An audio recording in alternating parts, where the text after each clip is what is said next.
Welcome back to another episode of the Irish Breakdown podcast brought to you by FanDuel. Happy Monday, everybody. It is Notre Dame's second bye week of the season, which means a couple of things. One, after a lot of travel, after a lot of busy weekends, Brian and I also get a little bit of a bye week. Not to worry, we're still coming at you with a lot of content, but we needed a little bit of a rejuvenating week here, Brian. And I'm excited to talk some Notre Dame offseason or Notre Dame bye week content with you this week, breaking down some things that Notre Dame has to fix and diving into their remaining opponents. There's a lot of good topics that we're going to cover today, and I'm excited to jump in.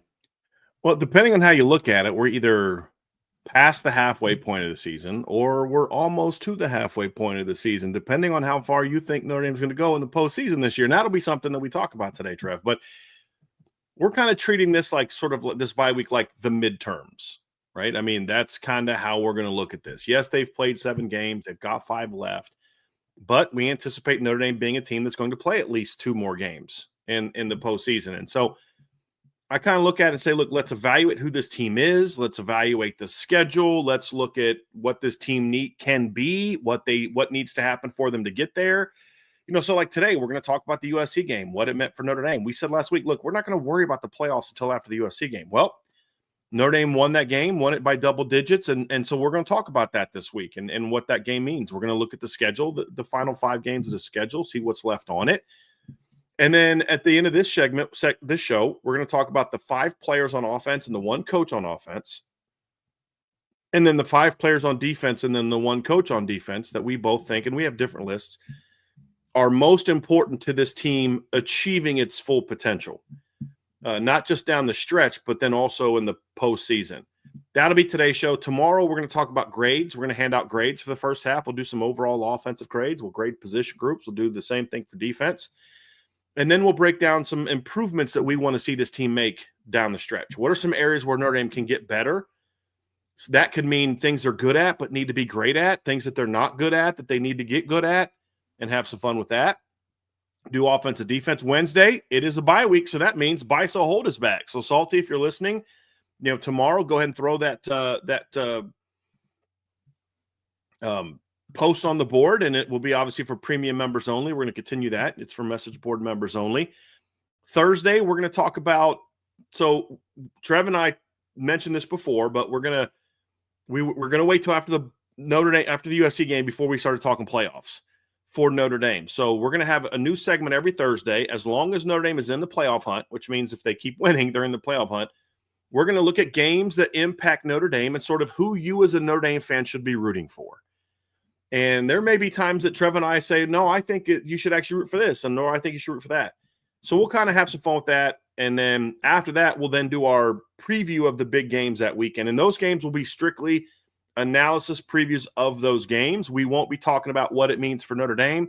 If it has a Notre Dame impact, we'll mention it in the first part of the segment and tell you why you should be rooting for South Carolina to beat Alabama if you felt that certain way. We'll talk about that, and then we'll actually dive into the matchup in the Thursday part. And then Friday, we're going to have a Friday mailbag, which we were going to have last week, but we're going to now have it this week. So that's kind of our agenda for the week. I'm excited about it. I know Trev's fired up about it. He's called me. How many times have we called each other today, Trev? Probably like 2 each. Just kind of going over the game plan for the week and just getting ready for it. And just, let's just kick it off with this, Trev. This game on Saturday sort of ignited me a little bit because I've been very much, let's pause. I don't want to hear about playoffs. I don't want to talk about this. Let's just get through this USC game and see what this team looks like. And now that they have, there's not only the excitement of beating your rival. I don't know about you, but I'm also super jazzed because hanging out with all the IB folks that came to visit us, just reinvigorated me a little bit. It's been a rough year and a half for us, our family, for you and your family. And just all things I've been dealing with the last couple of months, my wife having a major surgery, her father-in-law passing away, just different things going on in my family. Man, just kind of wears you down a little bit. And then the season starts off terribly. And so the business suffers and doing all that. And, you start kind of getting like, man, this is just wearing on you. And even before the game started, just hanging out with everyone the last 2 weekends, I'm being absolutely serious with this on you guys. it just reinvigorated me. It just reminded us of what our true why is. And it's not Notre Dame, it's the IB people. And that's just kind of giving me a little bit of juice. And then Notre Dame goes out and wins. And I'm not going to lie, that added a lot of fuel to it. And then you see all the chaos that happened. And it's like, man, okay, now I'm ready. Now I'm fired up and really ready to dive into what this team can be. And I feel like that USC win, Trev, for Notre Dame now allows us to start saying, okay, now we can talk about what needs to happen for Notre Dame to become a playoff team, because enough has happened for them and around the country to say they're right back in the mix. I'm with you. I said it last week that, I was feeling a little bit of sense of hope again. Not that I thought that it was hopeless, because there's always a path back to the playoffs, especially when you're talking about 12 different teams. But like a lot of people that listen to Irish Breakdown and like a lot of Notre Dame fans, like a lot of sports fans, sports are the escape from the real world. And you can put some of your real world problems aside. And then when that one thing for us being Notre Dame starts the season off the way that it started out, it adds a lot more stress, puts you in a bad mood. But that big win over USC put them right back into the conversation. They're the 12th ranked team in the country now. And there's still a lot of ball left to be played, a lot. And as we've seen, the month of November has been very telling to rounding out the bottom half of what the playoff makeup is going to be. We saw that last year. So there's a lot of movement, but it starts with Notre Dame's big win against USC in a rivalry game. In parts of it were in a driving rain. You weren't able to go out and warm up at the normal time that you were able to. So they were battling adversity before they ever even took the field. There's all this noise on the outside about will the rivalry continue? And, all these things added on top of it. It was a battle of cultures like we talked about on Saturday night. And Notre Dame came out victorious, won by double digits, and arguably it could have and should have been by more. But they won, and they handled business. And that's kind of what you have to do when you're in Notre Dame shoes. Handle business week over week and just let college football be college football. And so far that's been happening. And it puts Notre Dame in a prime spot to where we can have a discussion on if Notre Dame's a playoff team. What does that look like? Mm-hmm. Are we having a discussion on if they make the top 12 or if they're hosting or if they're on the road? It's a much better spot to be in on October 20th than it was on September 20th. That's for sure. Oh, yeah. Well, and the reason the USC game mattered to us, Trev, it was really twofold for me. Number one,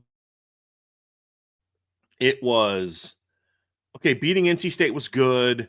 Beating Boise was good. Beating Arkansas was good. But I really needed to see how they're going to handle USC, because I just think USC overall is a better team than those three opponents. And it was also, as you have mentioned many times last week, is also kind of that game where you got to kind of not really care about the record, because Notre Dame was 10-1 and USC was 6-5 when these two teams played last year, and USC gave Notre Dame everything they could handle. So you just kind of got to throw the record out the window, as you said last week. And I feel like coming out of that game, we were going to know, especially, is this defense genuinely improved? And what that game showed us is that this defense is not fully fixed yet. Way too many blown assignments. There was a lot of stuff, and Vince and I talked about this in the Upon Further review last night, so I won't dive too much into it, and you can listen to that. But this is sort of the best passing offense that Notre Dame has faced since A&M. When you combine quarterback talent, receiver talent, play caller, and the issue in that game was way too many guys running wide open. The issue on Saturday was way too many guys running wide open. But that also showed there's a lot of other things they've cleaned up. So, yes, the big plays are still an issue, but a lot of the other things, the overall structure of the defense is much healthier now. So you were able to force more mistakes, make more stops, do more good things, which is why they only scored 24 points when A&M scored 41. And I would argue that USC is a better offense than Texas A&M. That would be my argument. It's not by much. I wouldn't necessarily debate it with you if you felt differently. But I believe when you combine talent at quarterback, receiver, O-line, play caller, I think this is probably the best offense they're going to face this year. I would say that you could argue that next is Arkansas next, is A&M next. I think that's where the debate would more be for me. And we've seen three different performances against those teams. Terrible against A&M, pretty darn good against Arkansas and then NC State, and then right in the middle is the USC performance. But at the end of the day, you held them to over 100 yards below their season average. I think over 2 yards lower than their season's yards per play average, or about almost 2. And you held them to 21 points less than their season average in points. That shows that the foundation is strong, but it also showed there's a lot to clean up. But because the foundation is good, I'm good with what's going on defense, because I'm saying, like, okay, now we've identified this as an issue. Nobody else that you're going to play the rest of the way is going to be able to expose this the way that USC did. So it was good to see that to a degree, because now there's still some stuff to clean up. And now coming out of that, I'm like, all right, now I think they're good enough on both sides of the ball to compete for championship, as long as they can make some improvements, which we'll discuss tomorrow. But that game just solidified it to me that, yes, okay, this team is no longer that team. The 0-2 Notre Dame team, to me, was put to rest this weekend. Now, we don't know if they're going to be the preseason number 1 team like I had them, or number 2 team like I had them. I think you had them third behind, or did you have them second also? You had them ahead of Ohio State, right? You had them behind Penn State. I had them behind Ohio State. We don't know if they're that team yet. There's work to do there.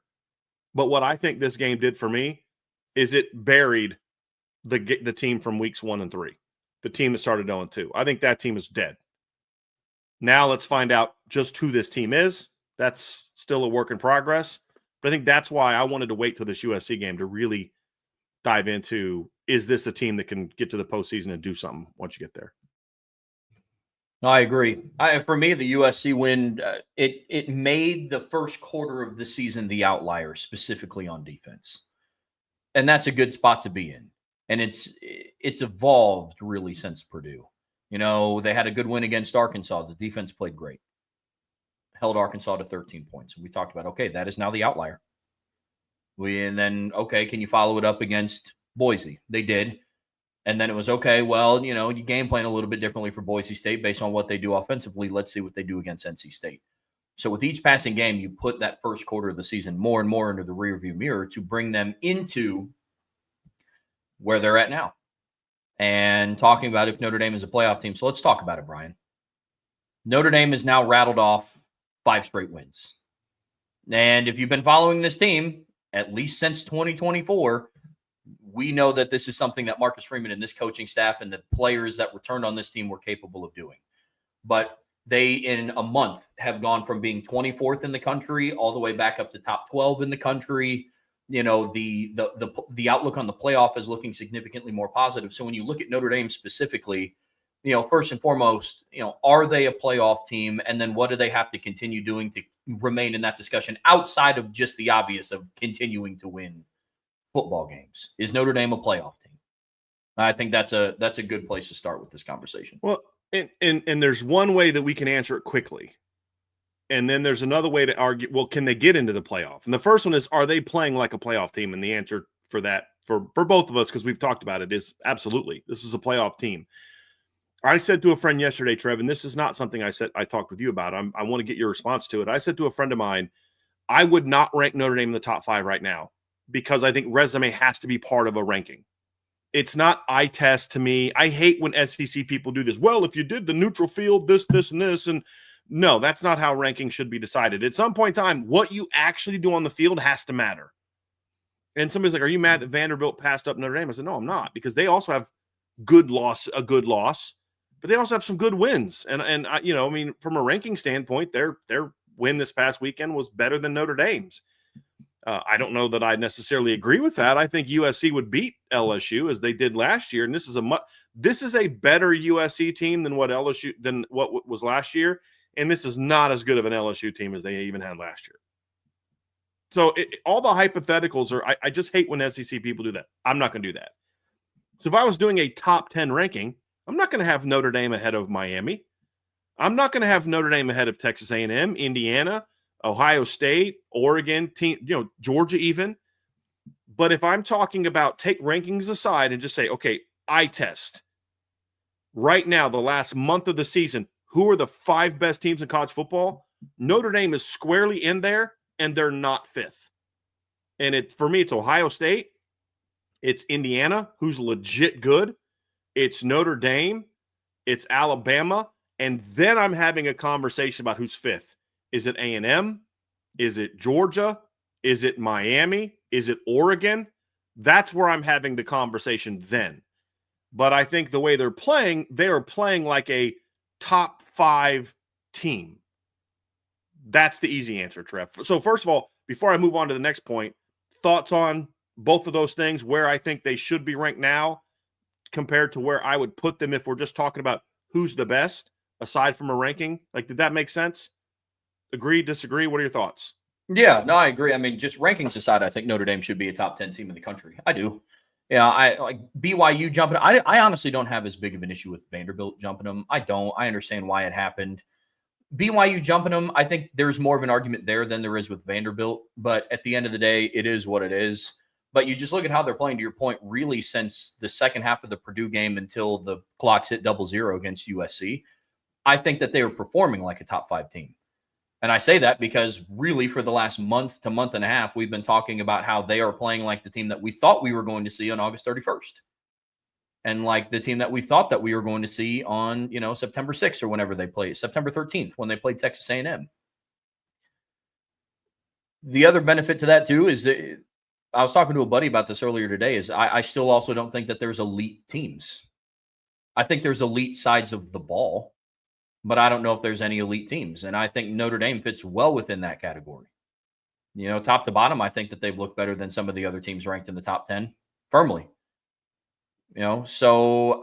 Since then, I mean, really outside of their game against Miami, I think Notre Dame on a week-to-week basis has also looked better than Miami. But from a resume standpoint, I'm not going to put Notre Dame above Miami. Right. And not Miami just because they beat Notre Dame. Yeah.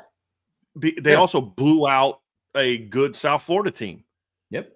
So like it's exact. You're correct. I think Notre Dame plays Miami today. I think Notre Dame smacks Miami today. The way that they're playing on defense, but that's a fictitious argument. Right now on paper, you stack up Miami's resume next to Notre Dame's resume, and Miami has a better resume as of today. Yeah, absolutely. I say all that to say I do agree with your argument. I think Notre Dame is playing like a top 5 team.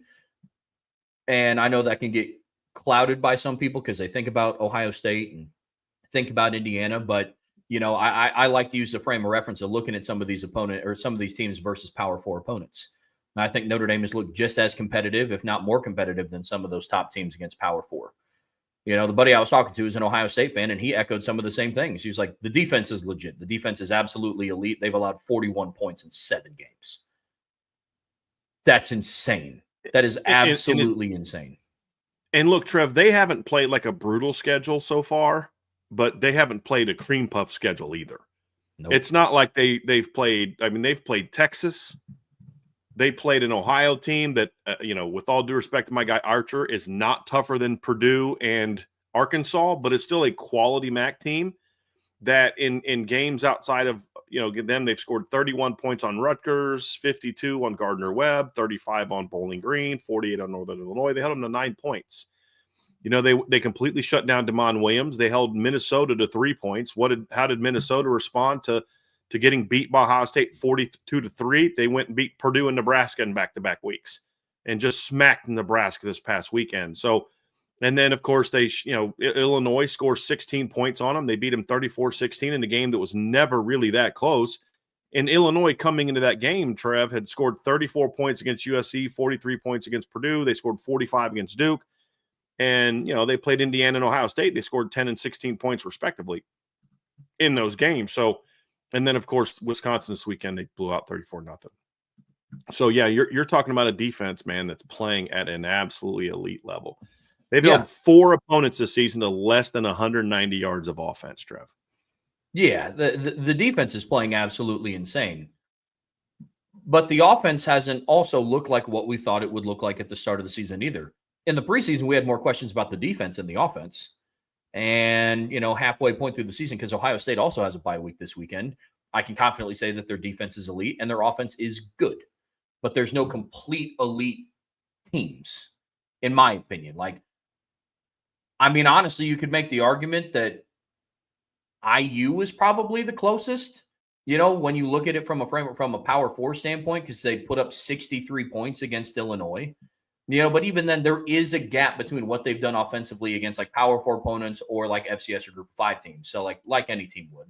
But again, Right. IU, I think, is a conversation where their defense is like really legitimate. Like, I think their Yes. defense is elite, Yes. and then Agree. offensively, it's like, okay, like they've done some good things, just like Ohio State's offense has done some good things. Just kind of hasn't looked like against Power 4 opponents sometimes what you think it would. So I just don't think that there's any elite teams, top to bottom. But I think there's elite sides of the ball.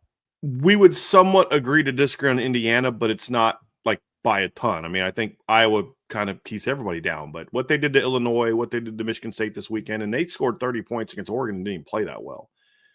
But I think to your point, though, the thing that's separating them is from game one, those two teams have been very good on defense. Notre Dame is just starting to become very good on defense.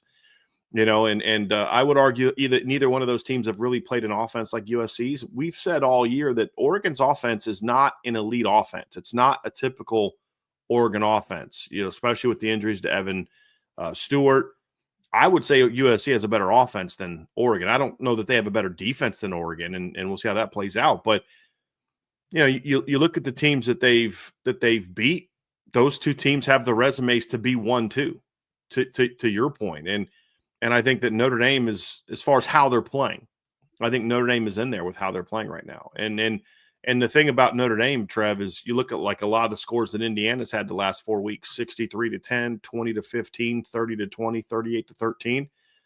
Notre Dame's won games during that period of time, that same 4-game stretch, by 43 over an SEC team that has not lost a game by more than 8 against they've played 4 ranked opponents outside of Notre Dame, and they've lost every game by 8 or fewer. Actually, here's a crazy stat.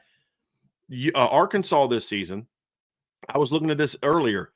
Arkansas this season, Trev, has lost 5 football games. All 5 of those games were to teams that were ranked when the games were played. Only Memphis is still unranked. If you add, I was incorrect. I said the most that they've lost by is 8. The most they've lost by is 6. They lost to Memphis by 6, or Ole Miss by 6. They lost to Memphis by 1. They lost to Tennessee by 3. They lost to Texas A&M by 3. Their 4 losses to the other ranked opponents they played is a combined total of 13 points. Notre Dame beat them by 43. So you look at the way that Notre Dame's played either Power 4. They've played all Power 4 teams except for one team. And the one team they played that's not a Power 4 team is also receiving votes and just beat an undefeated UNLV team bad this weekend. They beat Boise by 21. They beat an NC State team with a winning record by 29. And they just beat USC, a team that's should be in the top 25, by 10, whose only loss was a 2-point final second walk-off field goal loss to a top 25 Illinois team. So you could argue that Notre Dame has been more dominant than Indiana has the last month of the season. I would make that case. I think Notre Dame's played Iowa caliber teams and Oregon caliber teams in the last month because, like I said, of what I said about USC, and they've blown those teams out. And that's kind of my argument. Now, the bigger question then, Trev, is, okay, but can they get into the playoff? And if they can, are they going to be a 12, an 11, and 10? And I think that's the more fun debate, because I think there's a lot of Notre Dame fans, Trev, that think that they're still an outside shot. They're not going to get in. And I get why some think that. You think of 2 losses. You think of, Heather Dinich wrote an article yesterday. I've always said, when the committee starts meeting and you want to find out what's going on behind the scenes, listen to Heather Dinich. She's just plugged into anybody when it comes to reporting on the conversations and the criteria, because she does her job as a journalist. She talks to people, they give her information, and she reports it. Now, I've said I don't necessarily listen to her when it comes to her predictions, because I don't really listen to anybody's predictions in that regard, especially this early. She had them 12th and being knocked out by South Florida. But she's making her rankings based off where everybody's ranked today. If they're already 12th based on where teams are ranked today, and there's multiple games between teams ranked ahead of Notre Dame in the regular season, that should make you feel pretty good about it, as long as Notre Dame goes out there and handles business. You have to win them all. And I think at least 4 of your 5 games need to be blowouts to feel like you are in control of your own destiny. But I will argue, Trev, that Notre Dame winning these 5 games the way they have, combined with a lot of chaos in the last 3 weeks, has Notre Dame back in a position where their destiny is once again in their own hands, meaning you can't go out there and lose a bunch of ugly games like 2015 when they barely beat BC and had an ugly win over a bad Wake Forest team. You can't have a bunch of those. But if you go out there and play the way you're capable of playing, 4 of your 5 games aren't competitive, if not all 5, they're not only a playoff team, I think they host. And I'll make the case as to why here in a bit, but I would argue, Trev, that Notre Dame once again is back in control of their own destiny. Now, they needed help to get here because of the 2 losses, but they've gotten the help they needed so far, and that's why I would say that they are back in control of their own destiny. Yeah, I mean, before the season kicked off, we talked about how Notre Dame being a 10-2 team gets into the playoffs. It's just a question on if they host or if they're on the road. And that's starting to look like how this season's going to shake out. Now, they have to be steady in their last 5 games, all in November. November is a very crucial month for Notre Dame for obvious reasons. But I'm extremely confident that Notre Dame makes the playoffs if they run the table. I am. And I'm not the only one that thinks that. I know you think that. FanDuel thinks that. Right now, Notre Dame is at minus 280 odds to just make the playoffs. But even better than that, you go and you look at what their odds are from a quarterfinal. Like FanDuel breaks down, odds to make the championship, semifinals, quarterfinals, and then to just make the playoffs. And to make the quarterfinals of the playoffs, not just make the playoffs, Notre Dame has plus 100 odds to make the quarterfinals. It's better odds than Oklahoma, Texas, Ole Miss, Texas Tech, LSU, Tennessee, Michigan, and Georgia Tech. Some of those teams I highlight because like Michigan's still in the hunt to play for the Big Ten championship. It's outside looking in, but they are. Georgia Tech is ranked ahead of Notre Dame right now. Ole Miss is ranked ahead of Notre Dame right now. Texas Tech is ranked ahead of Notre Dame right now. So not only do some people think that Notre Dame is going to make the playoffs, they think that they're going to not only make the playoffs, but win their first game and potentially set themselves to go up on another run. Now, in order to do that, you get into the conversation of how. And this is going to be an ongoing conversation throughout the rest of the year. I think Notre Dame, for what they did between Boise, from Arkansas to USC, put themselves in a position to have their playoff conversation go to how. Like how they win these games is going to dictate where they fall in the playoffs. But from Arkansas to USC, it was if you can win these games and if you can make these corrections, you will have a chance to get into the playoffs.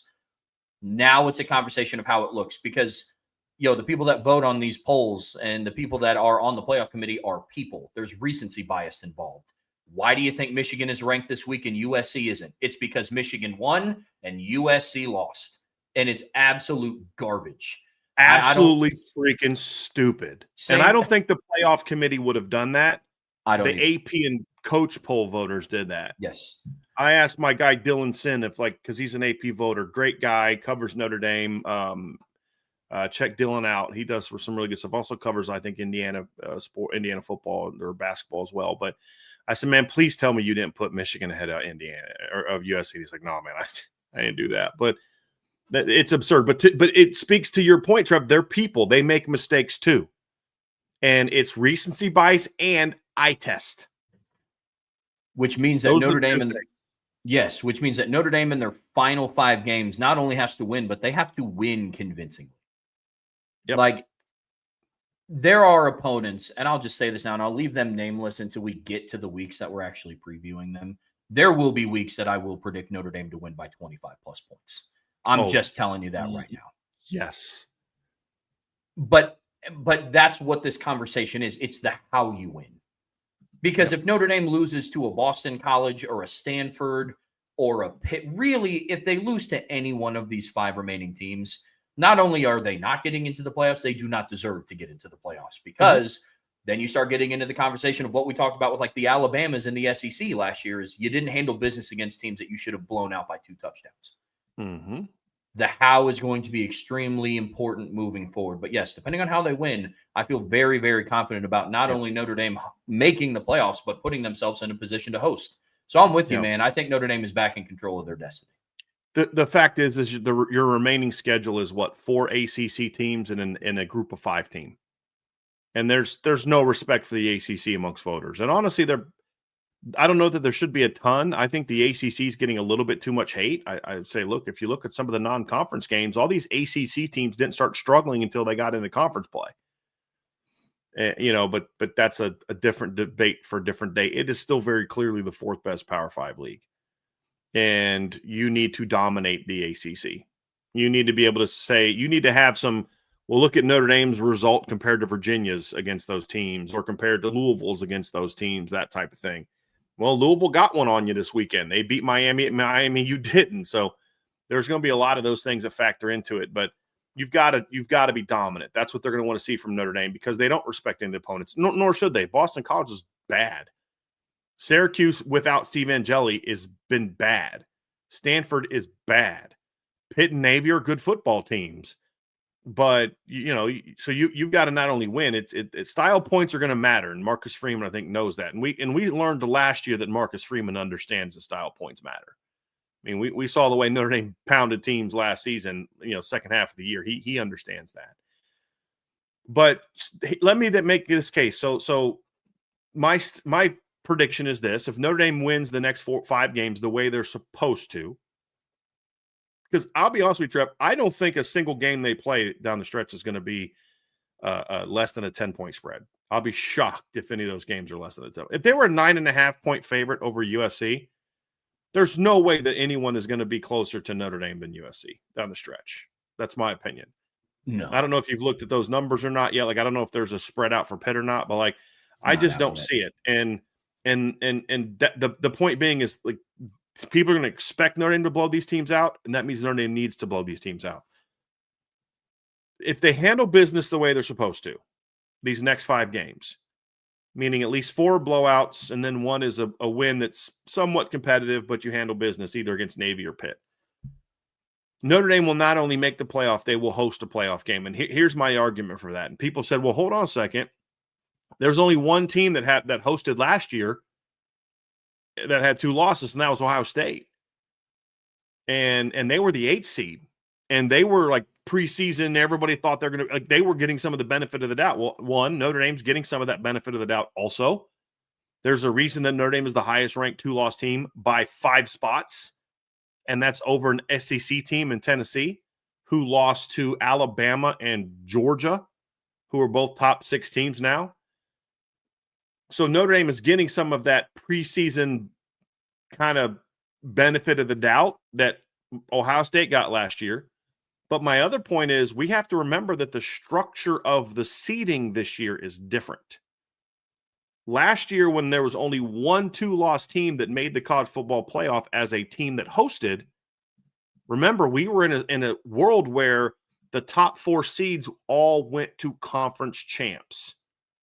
And the 3rd highest ranked conference champ was going to be the 3 seed, no matter where that team was ranked, even if they were outside the top 12.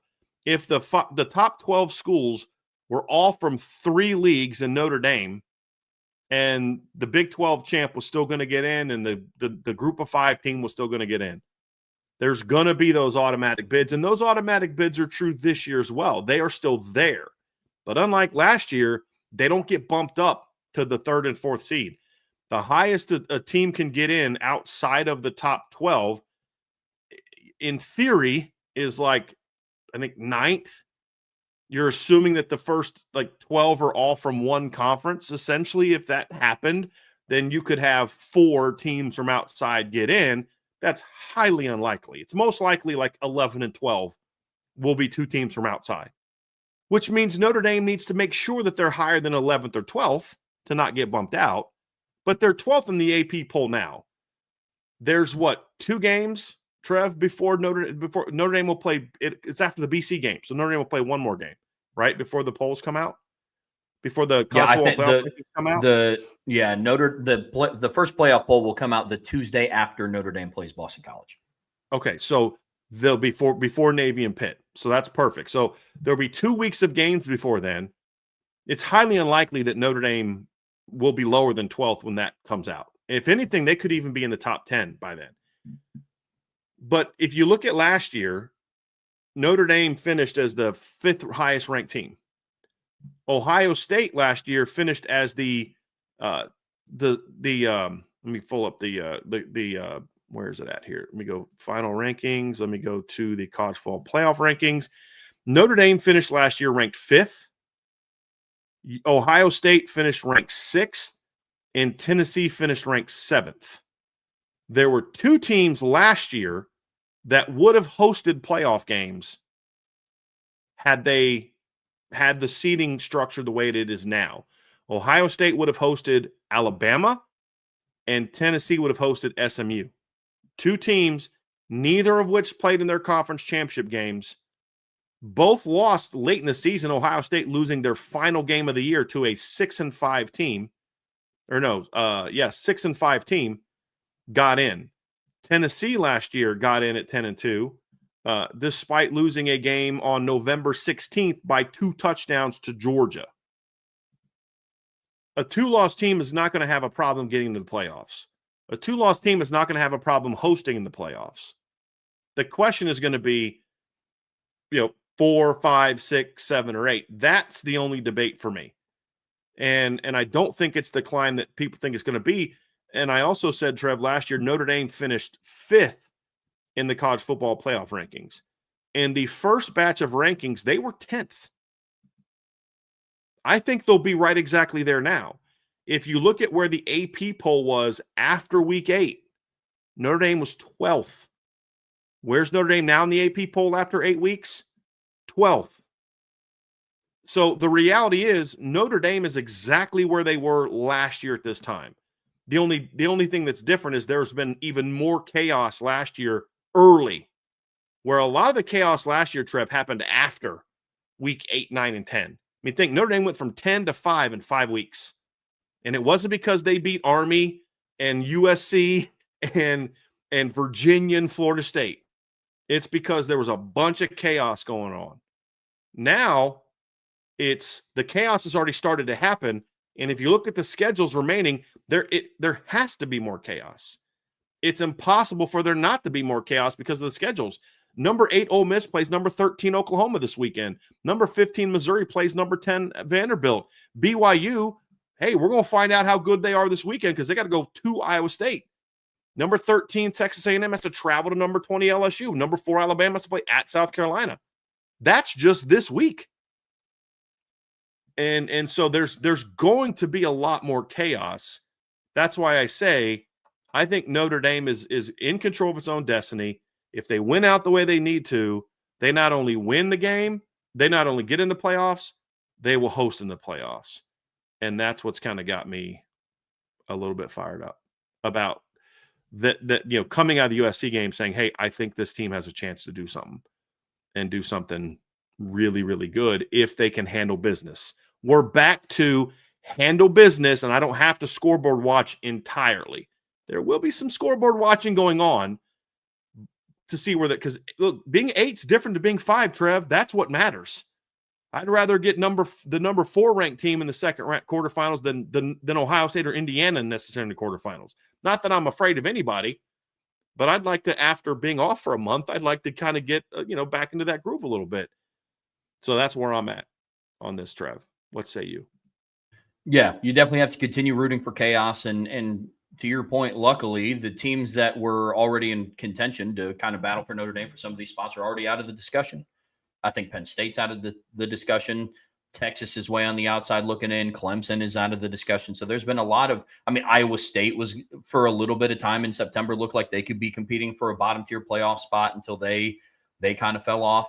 The only thing that concerns me are with matchups like, an Oklahoma and an Ole Miss. Like those matchups concern me because if, let's just say Oklahoma upsets Ole Miss, they get a top 10 win, they're 7-1. What do you do with Notre Dame in that situation? Do you drop Ole Miss below Notre Dame just to then replace them by Oklahoma? And so then Notre Dame remains stagnant in the polls. Those are some of the games where it's like, or do both stay ahead of Notre Dame to your point. Right. Like that's the risk as well. Right. Those are some of the concerning aspects of chaos. Mm-hmm. So I do believe that Notre Dame's destiny is back in their hands, but not as much, obviously, if they would have taken care of business in one of the first 2 weeks of the season.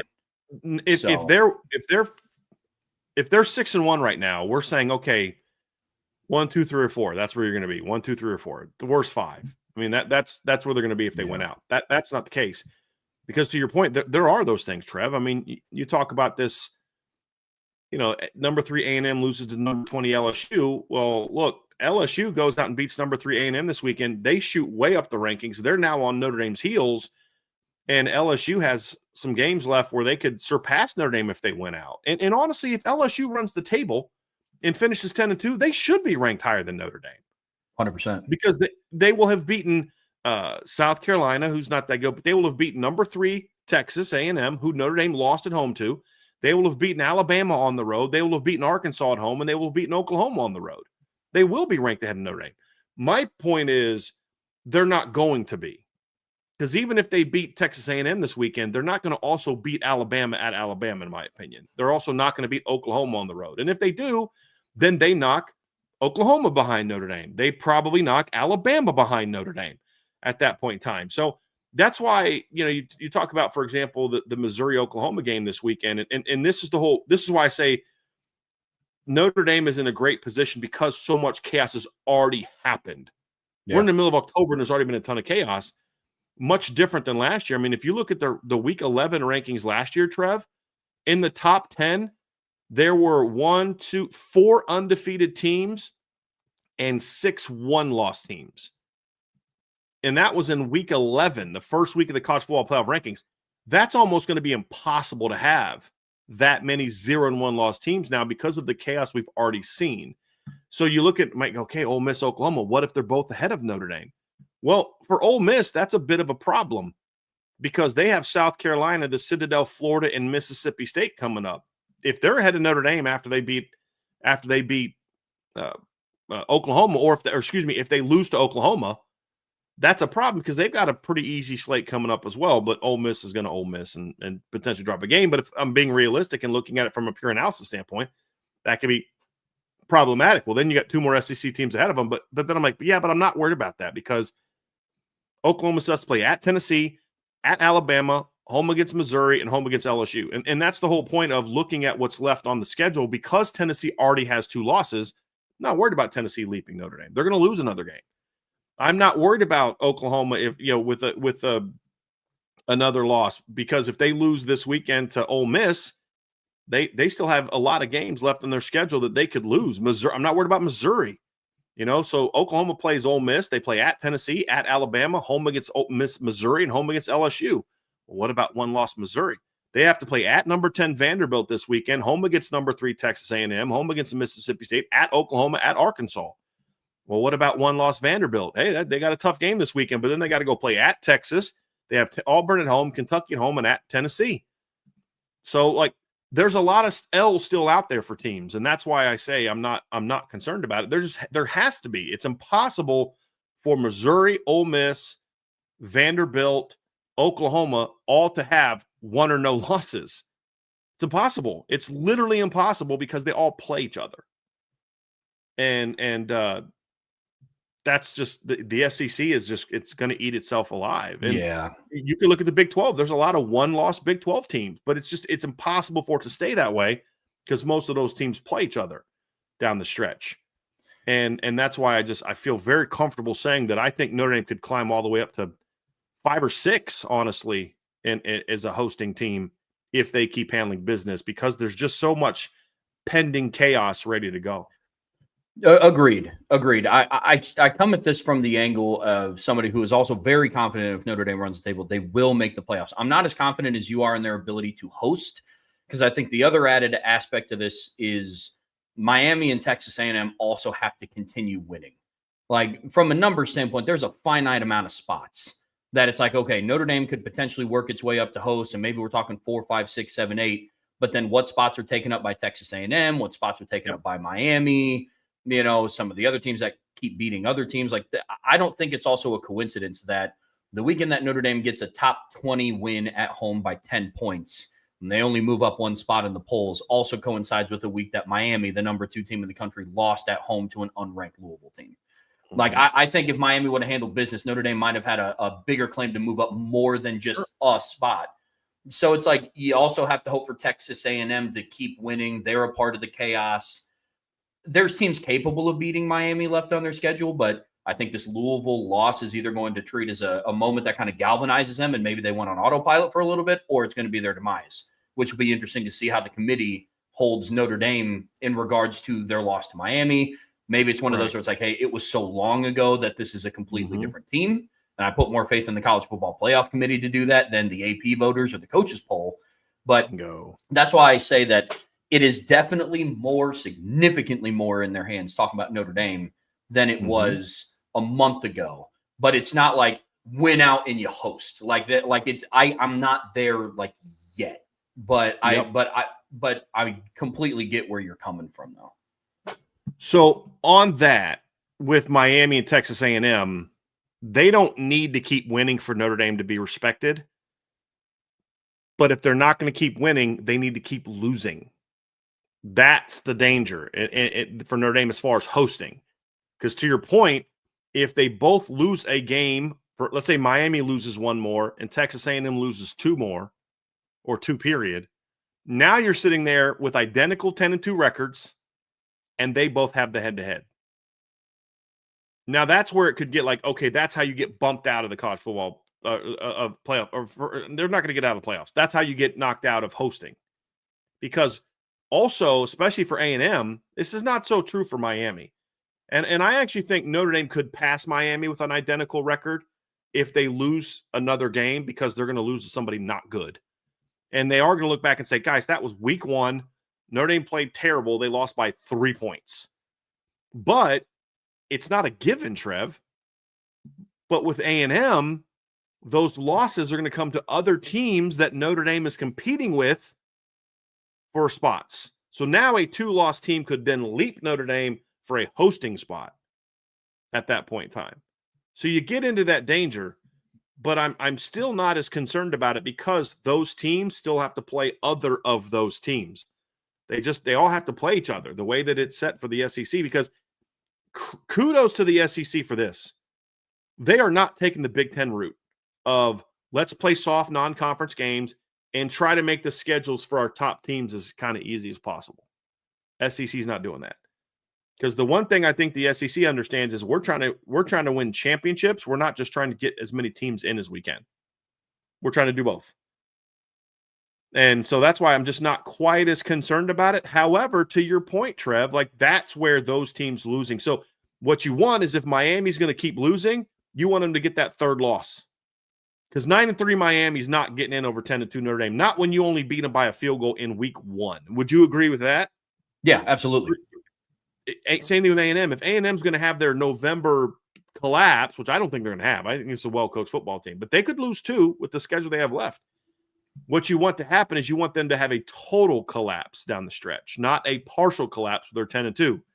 You want them to lose to LSU this weekend, then you want them to also lose to Missouri, and then you want them to also lose to Texas, to where now a 10-3 A&M team is going, or 9-3 A&M team will be behind a 10-2 Notre Dame team. Because head-to-head only goes so far, especially when it's early in the season. And so that's kind of where I think they'll host, but there are some scenarios that are going to determine, that are outside of their control, that'll determine if they're 5, 6, 7, 8, or even 9. And that's what's good. That's why we're going to be doing the scoreboard watching these next few weeks. Because it's just like, look, Notre Dame wins out, they're a 4 or 5 seed. We wouldn't really need to worry too much about, here's what we need to happen for Notre Dame. But there's a big range between 4 to 11 that Notre Dame could fall in my opinion, Trev. I say 11 because I think Notre Dame's going to be ahead of the group of 5 team no matter what. There's no group of 5 team that's going to pass Notre Dame unless it's Navy, because they beat Notre Dame. And then we're having a different conversation. We don't care anyway. So that's kind of where I'm at when I look at, is Notre Dame a playoff team? If they keep doing what they're doing now, yes. If they keep doing what they're doing now, do they host? I think yes. I will predict yes. But I think Trevor makes a great point but that's not the given. They absolutely 100% control their own destiny to make the playoff. They have 90% control over whether they host or not. Yep. In my opinion. What would you give the odds to for the second part? I know I saw you shake your head yes for the 100% part, so we're on the same page there. If you could put like a percentage on how much they control their destiny to host, where would you put that one at?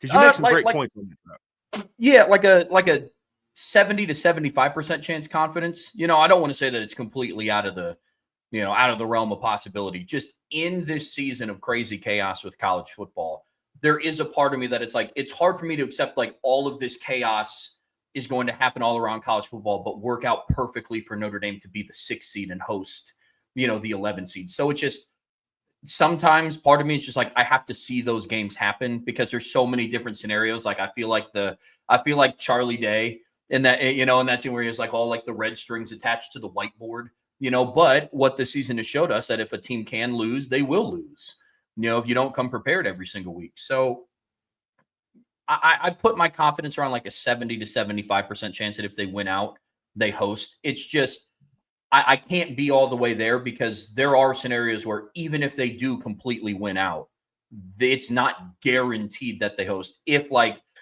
I just don't think so. I think I'll they say this to absolutely you, Trevor. I'll say this.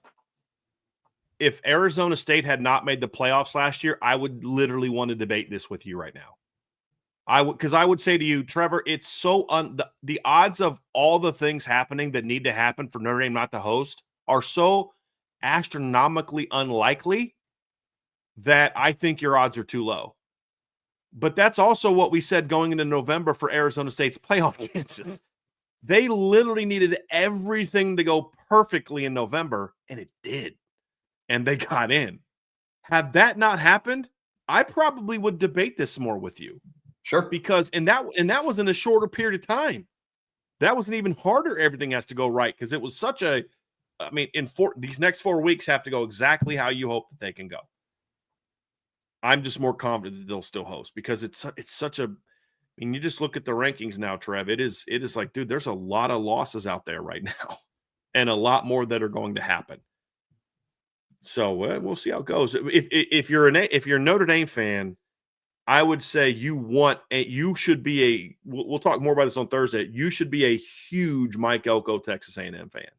Yeah. Huge Texas A&M fan. And not because, and I don't give two rips about Notre Dame having a good loss. I've said this a million times, Trev. I do not think your playoff resume should be built on only who you lost to. It's a part of it. But if that's the best argument you have, not, hey, we've won 10 games since by an average margin of 32 points. That matters more to me than, hey, we had a great 1-point loss in the game we should have won. I don't care about that. The reason I say that is because when you look at Texas A&M's schedule the rest of the way, Trev, they can knock LSU out, where they have no chance of being ahead of Notre Dame. They can knock Missouri out, where they have no shot at being ahead of Notre Dame, and they can knock Texas out, so that they have no shot at being ahead of Notre Dame. Like that. That's why I'm rooting for A&M. That's 3 less teams that I have to worry about being ahead of Notre Dame if Texas A&M handles their business and runs the table. And then I don't care what they do in the SEC title game at that point in time. That's kind of where I'm at with them. Miami, I don't care as much about because Miami doesn't really play anybody except, maybe SMU, but a 2-loss SMU team that doesn't win the ACC is not getting in over Notre Dame. It's not happening. And you look at Miami's schedule the rest of the way, they have Stanford, SMU, Syracuse, NC State, Virginia Tech, and Pitt. There's literally nobody on that schedule that Notre Dame's to worry about being ranked ahead of them. So that's going to be interesting. Very interesting. I'm looking forward to it. Very much. But it'll be very interesting to keep track of. I'll be interested to see who falls out. I'm not so much worried about who could sneak up behind. It's who drops below.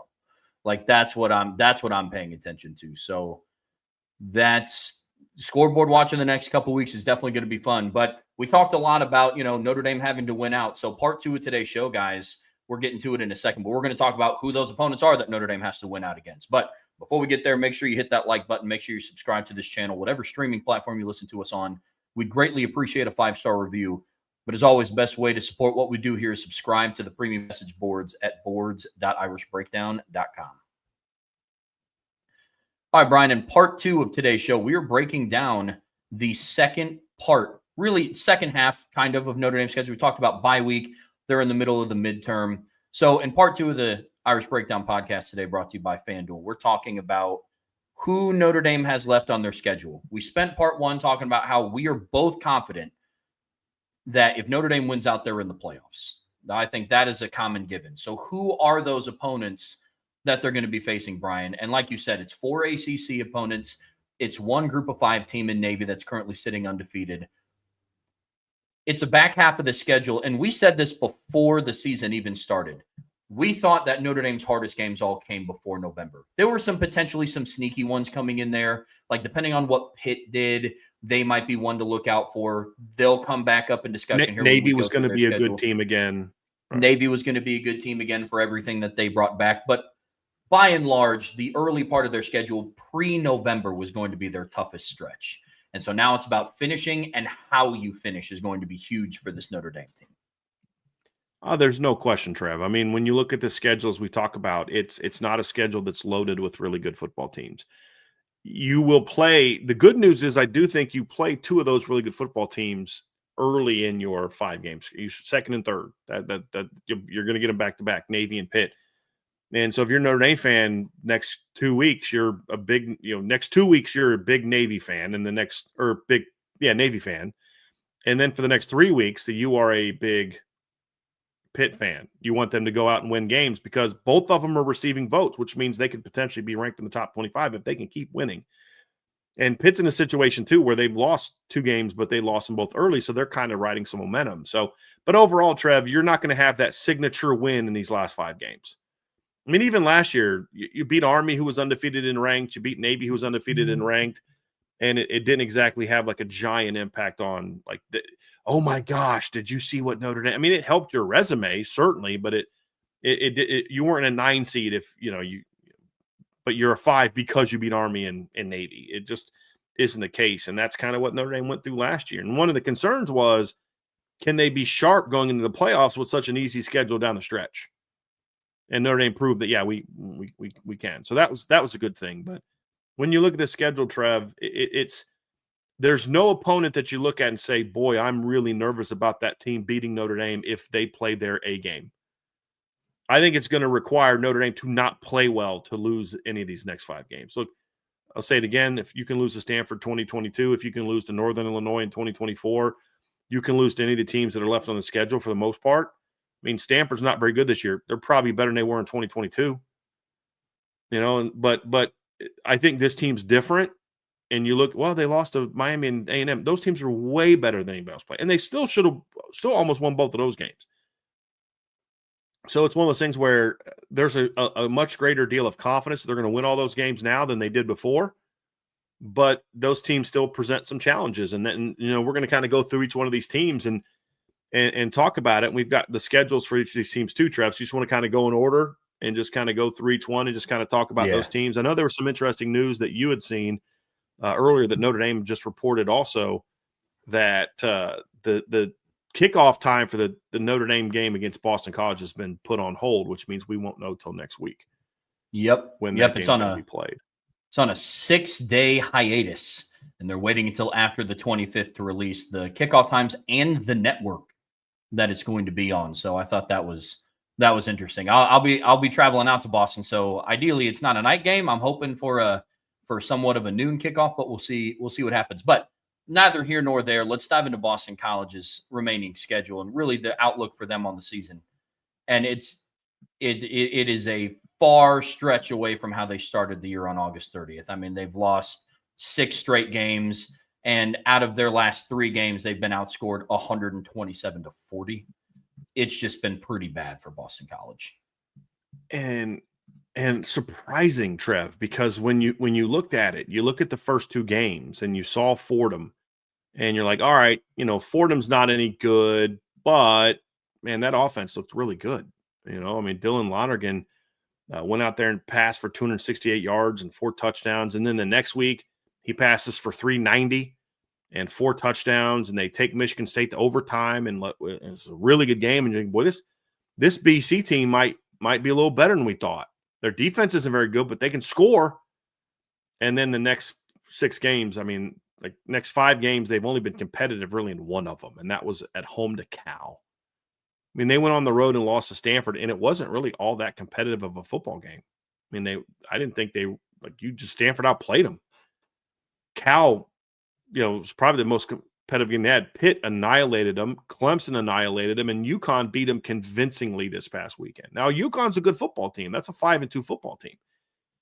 But BC is absolutely reeling right now. And the great start that Dylan Lonergan had. First 3 games, he had 9 touchdown passes and 1 pick. In the last 3 games, he's had 0 touchdown passes and 2 picks. And he got benched. Yeah. Now, I don't know that was necessarily a smart move by Bill O'Brien. I think it was a bit of a panic move, if I'm being completely honest with you, Trev. You have a talented kid. He's a first-year starter. Your team sucks. Your offense can't do anything. And that's putting a lot of pressure on that kid. But that's the decision Bill O'Brien made. He's definitely in panic mode. You could see it in his post-game press conference. I appreciated his honesty. I don't think a head coach should be that honest. I don't think that projects a lot of confidence to your players. But he's flat out. He's like, guys, I don't know what to do. I've tried everything. I honestly don't know. He said, like, literally, I'm almost word for word saying this. He goes, if I knew what to do, we'd do it. We've been working hard to try to fix it, and I just don't know what the answers are right now. Yep. And, you respect that honesty, but at the same time, it's not very encouraging that things are going to get turned around. And their schedule's not, their schedule the rest of the way, Trevor, is brutal. They got to play at Louisville, home against Notre Dame, home against SMU, home against Georgia Tech, and then at Syracuse. Like, that is a rough stretch where you could see Bill O'Brien maybe being no better than 2-10 unless they can pull off a couple major upsets. Their bowl hopes are done. They have 0 chance. Well, I shouldn't say. I'm not being literal when I say this. They have 0 chance to make the playoff because clearly they have 6 games left. If they go 5-0 in their final 5 games, they're 6-6 in a playoff team. But a bowl team, it's a playoff team, a bowl team. But they're not going to do that. There's that would involve beating Notre Dame and Louisville and SMU and Georgia Tech. And, it's not going to happen. But very disappointing season for Bill O'Brien and that football team. And their defense is a mess. Their offensive line is a mess. And that's all negated the good thing they have, which was a pretty talented quarterback and a very good receiving core. It just gets negated because you can't stop anybody. So that's one of those games where this is going to should be a get right game for the Notre Dame offense, because this is a BC team that right now, Trev, is giving up 33.9 points per game, 397.3 yards per game, 5.8 yards per play. And a lot of that is because they held Fordham to 168 yards and 2.6 yards per play. Like, they've been getting shredded. Their last 3 games against Pitt, Clemson, and Cal and Connecticut, they've given up 503, 504, 455. The last 4 games, they're not good. They're really bad on defense. And looking right now at the national rankings, they rank 126 in the country in scoring defense, and they rank 103rd in the country in total defense and 93rd in the country in yards allowed per play. And here, I'm going to pull this one up because this is going to be against FBS teams. They rank 109th in yards per play, 6.3 yards per play. They rank 115th in yards per play. So they are the worst defense statistically that Notre Dame will play the rest of the way. And I don't know that it's all that close. No, the Stanford game absolutely broke this team. Because you look through the first 2 weeks, and it's like there were signs of life. But then you look at their performance against Stanford. They averaged 2.4 yards a carry. As a team, they rushed for 56 yards on 23 attempts. They had more penalties than what Stanford did. They had 3 turnovers to Stanford's 0. Outside of those, some of the other meaningful, Stanford had 10 more total yards of offense, but that's when the problems started to mount for Boston College, and then they were just never able to get it back. The 20 points they scored against Stanford all came in the second quarter. They were held scoreless in the first, third, and fourth. This is just – and then from there, it was just a downfall. You lose a game to Cal, who surprised some people. The fact that they didn't have a single running back listed on scholarship, at one point this offseason, turned their season around for a little bit of time. They beat Boston College, and then it's just been an absolute boat race in their last 3 outings, and it hasn't been overly close. Team's not competitive. It's really disappointing, but I think a lot of their issues do stem from their defense. Their defense is atrocious. You were talking about BC that has been boat race the last. Okay. Yeah. Yeah. They for a second there, I thought you were saying Cal. I was like, I thought they beat. Yeah. But yes, you are correct. It is, That's a weird team. Just real quick side note, that's a weird team. Yeah. Cal. They blew out Oregon State, beat Minnesota by 2 touchdowns, beat BC on the road, and just beat North Carolina. They got beat. They lost to Duke by 24, but their worst loss in the season is at San Diego State. They lost 34-0. We were talking in the first segment, Brian, about like what potential spreads are going to be for Notre Dame's future games. I would be shocked if this was anything south of 30 points.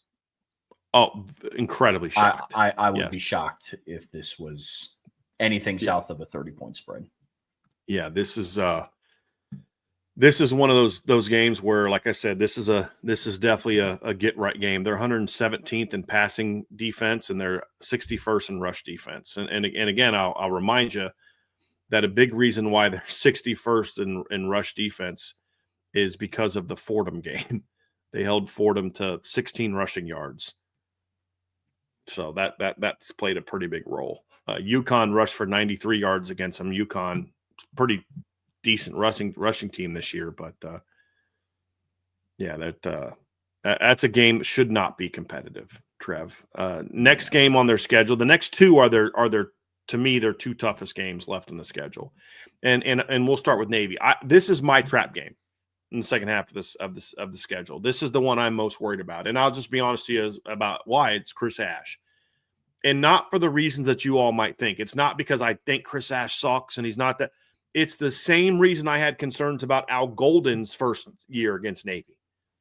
And if you look at Al Golden in 2023, he ripped the option apart. If you look at Al Golden in 2024, he ripped the option apart. If you look at Al Golden in 2022, they won 35-32 because he had zero answers when Navy got going. Zero. He had nothing he could turn to get after that offense because he hadn't coached against an option offense in 20-some years. Really, actually, it hadn't been quite that long. I think they coached against one when he was at Temple as the head coach, but like he hadn't been a defensive coordinator for one in forever. And that's a very funky offense. And there's going to be some growing pains. And you can say, well, you've got Marcus Freeman and Chris and Mike Mickens and Max Bulla now Washington. I'm like, that's fine. But that helps the game plan. That doesn't help with in-game play calling and in-game adjustments. And again, Al Golden went through that same adjustment in his first year against the option, where it was not pretty watching Notre Dame try to stop the triple option. I don't even remember that game, Trev, but like Notre Dame, well, of course you do. You're good about that stuff. But when you look back at that game, that was not even a very good Navy team that season. I mean, that was a 4-8 Navy team that was coming off of a 10-point loss to Cincinnati, had lost to Houston by 18, had lost to Air Force, lost by 24 points to Memphis, and lost to Delaware. But when they played Notre Dame, man, they ripped Notre Dame up in the second half. Now, first half, Notre Dame was all over them, but Navy made some adjustments, and Al Golden had no answers for those adjustments because, again, it had been a long time. Now, year 2 and year 3, Al Golden completely dominated Navy.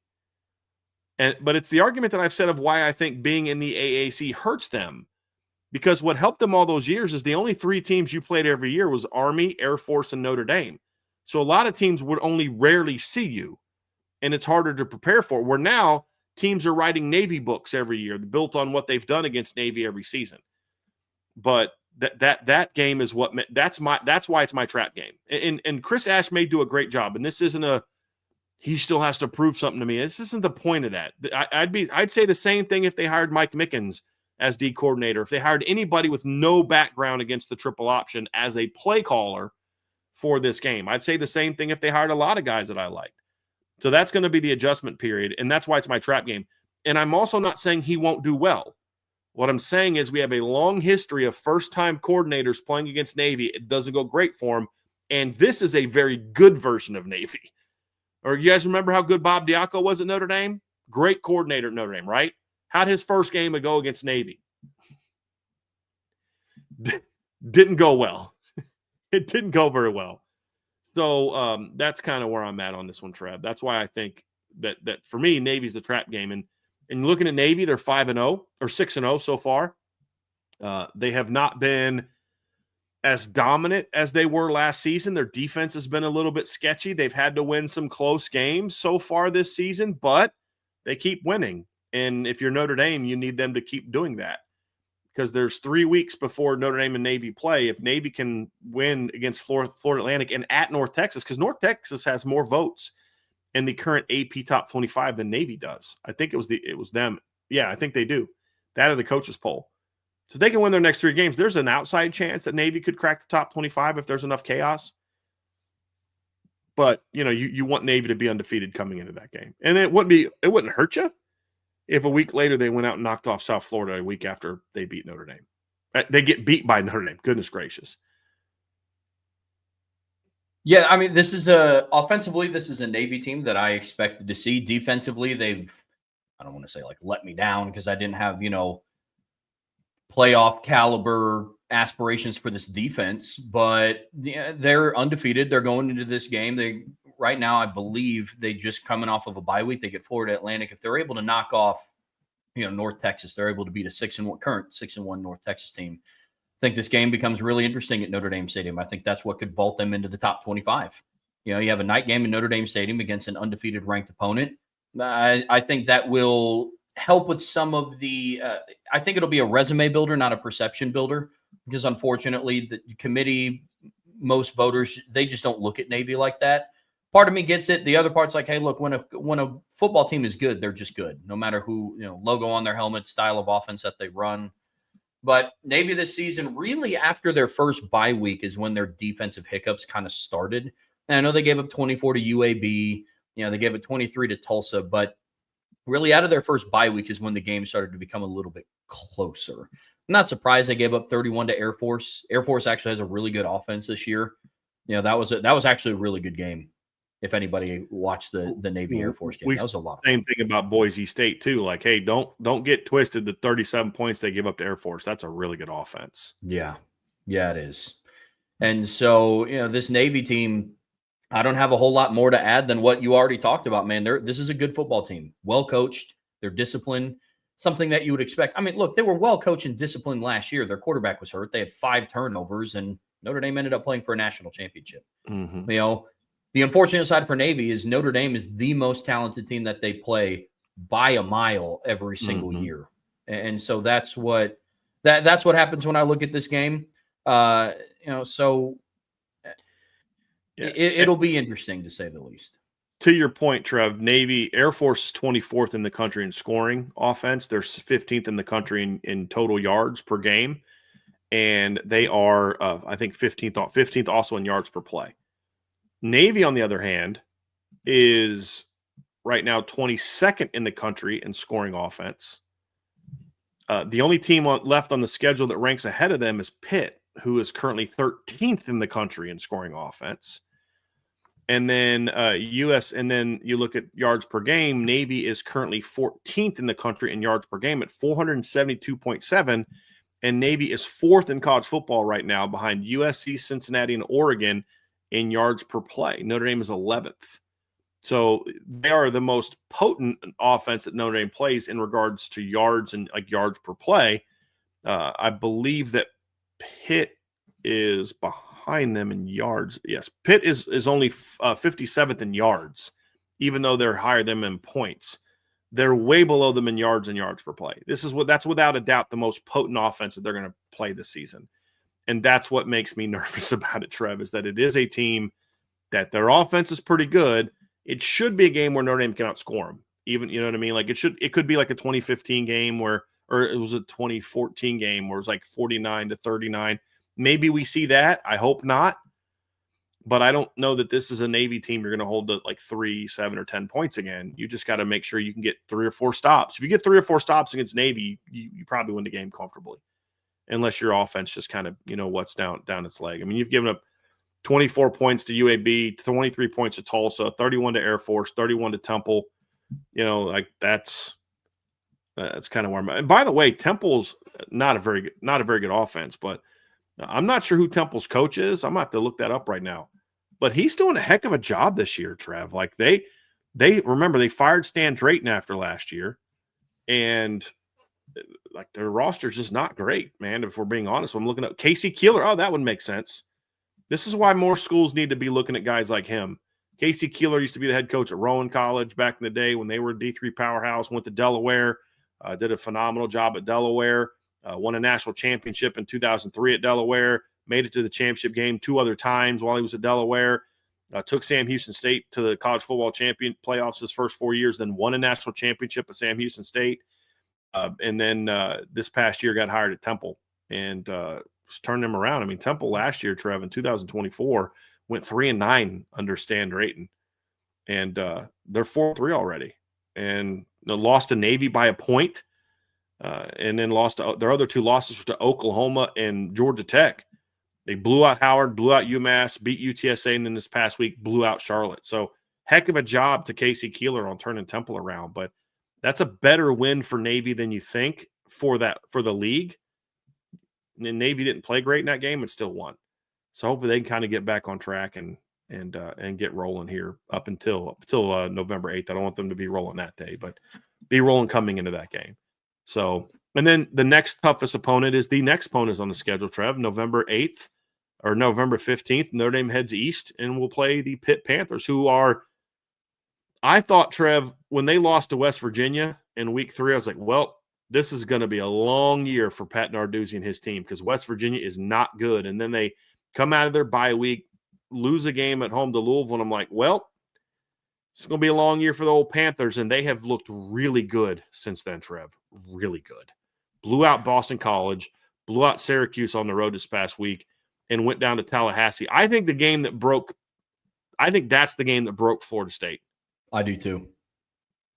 Yeah, I do too. That's when the locker room started to turn. Now, things can there's always underlying issues before the official breaking, but I think this was the tipping point for Florida State. But yeah, their matchup, Notre Dame's matchup with Pitt is going to be extremely interesting. This is my trap game for a couple of different reasons. One, I respect Navy, and they have a lot of good talent on their team. Blake Horvath, they have Eli Heidenreich, Alex Tetska's back, man. But top to bottom, I think this is the team that could compete with Notre Dame at a higher level than what Navy could. Schematically, Navy makes me nervous. Talent-wise, Pitt makes me nervous across the board. Plus, you also have, for a lot of the same reasons that, Brian, you talked about, you're nervous for Chris Ash's preparation for Navy and the in-game game calling for Navy. I think this could potentially be a year where it's like we see a little bit of a defensive slump the week after a Navy game because of the drastic shift that they're going to have from going from calling a game against a triple option offense to a spread you out offense like a Pitt does. They made a switch at quarterback. Pitt now is being led by, forgot his name. Good luck pronouncing his last name. Yeah, Mason I'm not Heinschel. even going to. Yeah, good luck with that. Good job. You actually did a pretty good job on that. I would have probably not done that well. Good job. I listened to it get pronounced quite a bit in the Florida State game, so I can't just say I looked at it and knew how. So this is why I should start not muting broadcasters when I'm watching games. It might help me a little bit with pronunciations, because I just can't listen to some of those broadcasters. It might be one of the only things you get out of it, but they made the decision to go away from Eli Holstein in a lot of people call a typical Pat Narduzzi move. I didn't think Eli Holstein was playing that terribly. He had 5 interceptions. Mason Heinschel's already up to 3 in the 4 games that he started. But Desmond Reed is back healthy. He was one of the big reasons why they beat Florida State the way that they did.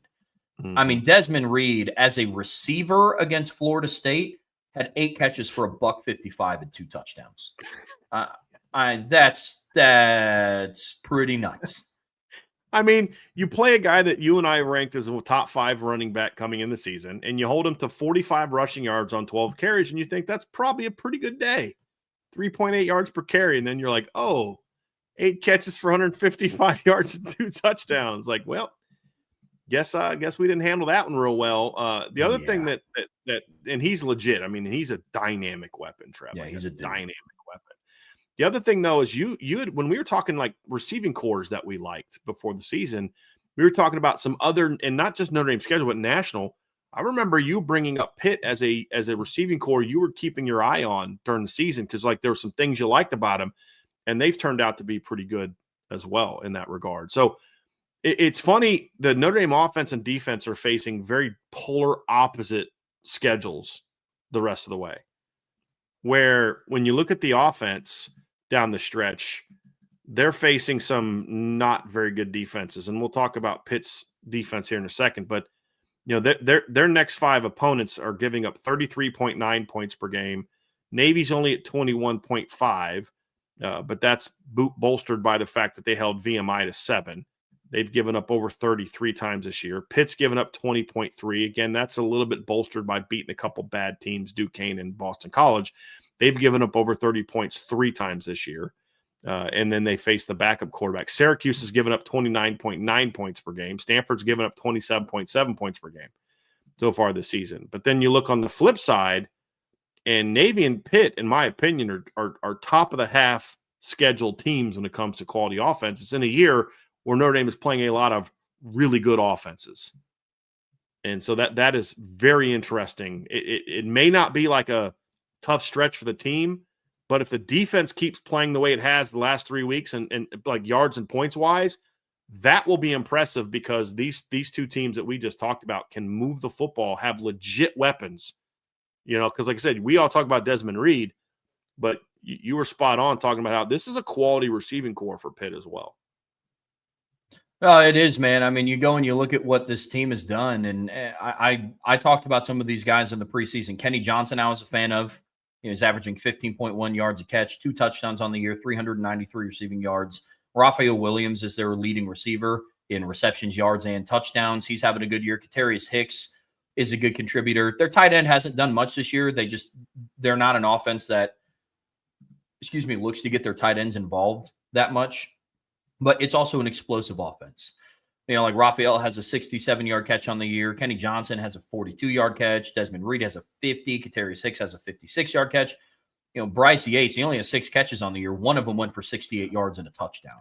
So this is an offense that can hurt you. To your point, Trev, their top 5 pass catchers are all at 15 yards or above in yards per catch. It's a big play pass offense. Well, what's been Notre Dame's kryptonite at times this year? Big play pass game. Yep. And like I said, this is my trap game. Now, I think that's reliant on how the next 2 weeks go for this Pitt team. I think if they beat NC State, but it's close, that will, has the potential to get into Notre Dame's heads. Like, they beat NC State 35-32. That's a team that we beat 36-7. And then if they, God forbid, lose to Stanford on the road, which is possible, you're traveling across the country. Yep. That's a common theme that we've seen with teams struggling with this cross-country travel, to which I say, welcome to a day in the life. But exactly. A lot of teams have struggled. Welcome to what Notre Dame has been doing for 50 years, for forever. Yeah. But, if they lose to Stanford, I think that solidifies this being the trap game for me. Yeah. Because you look, it's like, okay, they're over. If Pitt enters this game, 7-2, because right now they're 5-2 on the season. Yeah. If they enter this game 7-2, I think this is it will more so likely be Navy. I'm still claiming this is my trap game, but it would be less of if they lose to Stanford. This is the trap game in the back half. So, are you saying if Pitt keeps winning, it's less of a trap game because they're just legitimately you have to respect them and they're probably a top 25 team? Yep. So it's no longer a trap game; it's the big game. Yep. Is that makes sense? Yeah, I get that. Yep.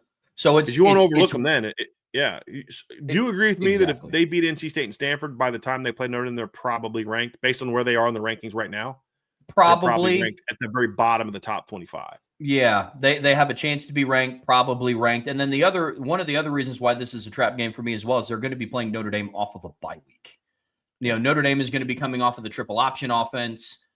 Pitt's coming off of a bye. They have a lot of film on what Notre Dame does offensively and defensively now. So there's a lot of signs are pointing in that direction. But if an ACC opponent that's 7-2 is get you on the road, like Notre Dame travels out to Pitt, I don't see this being a trap game.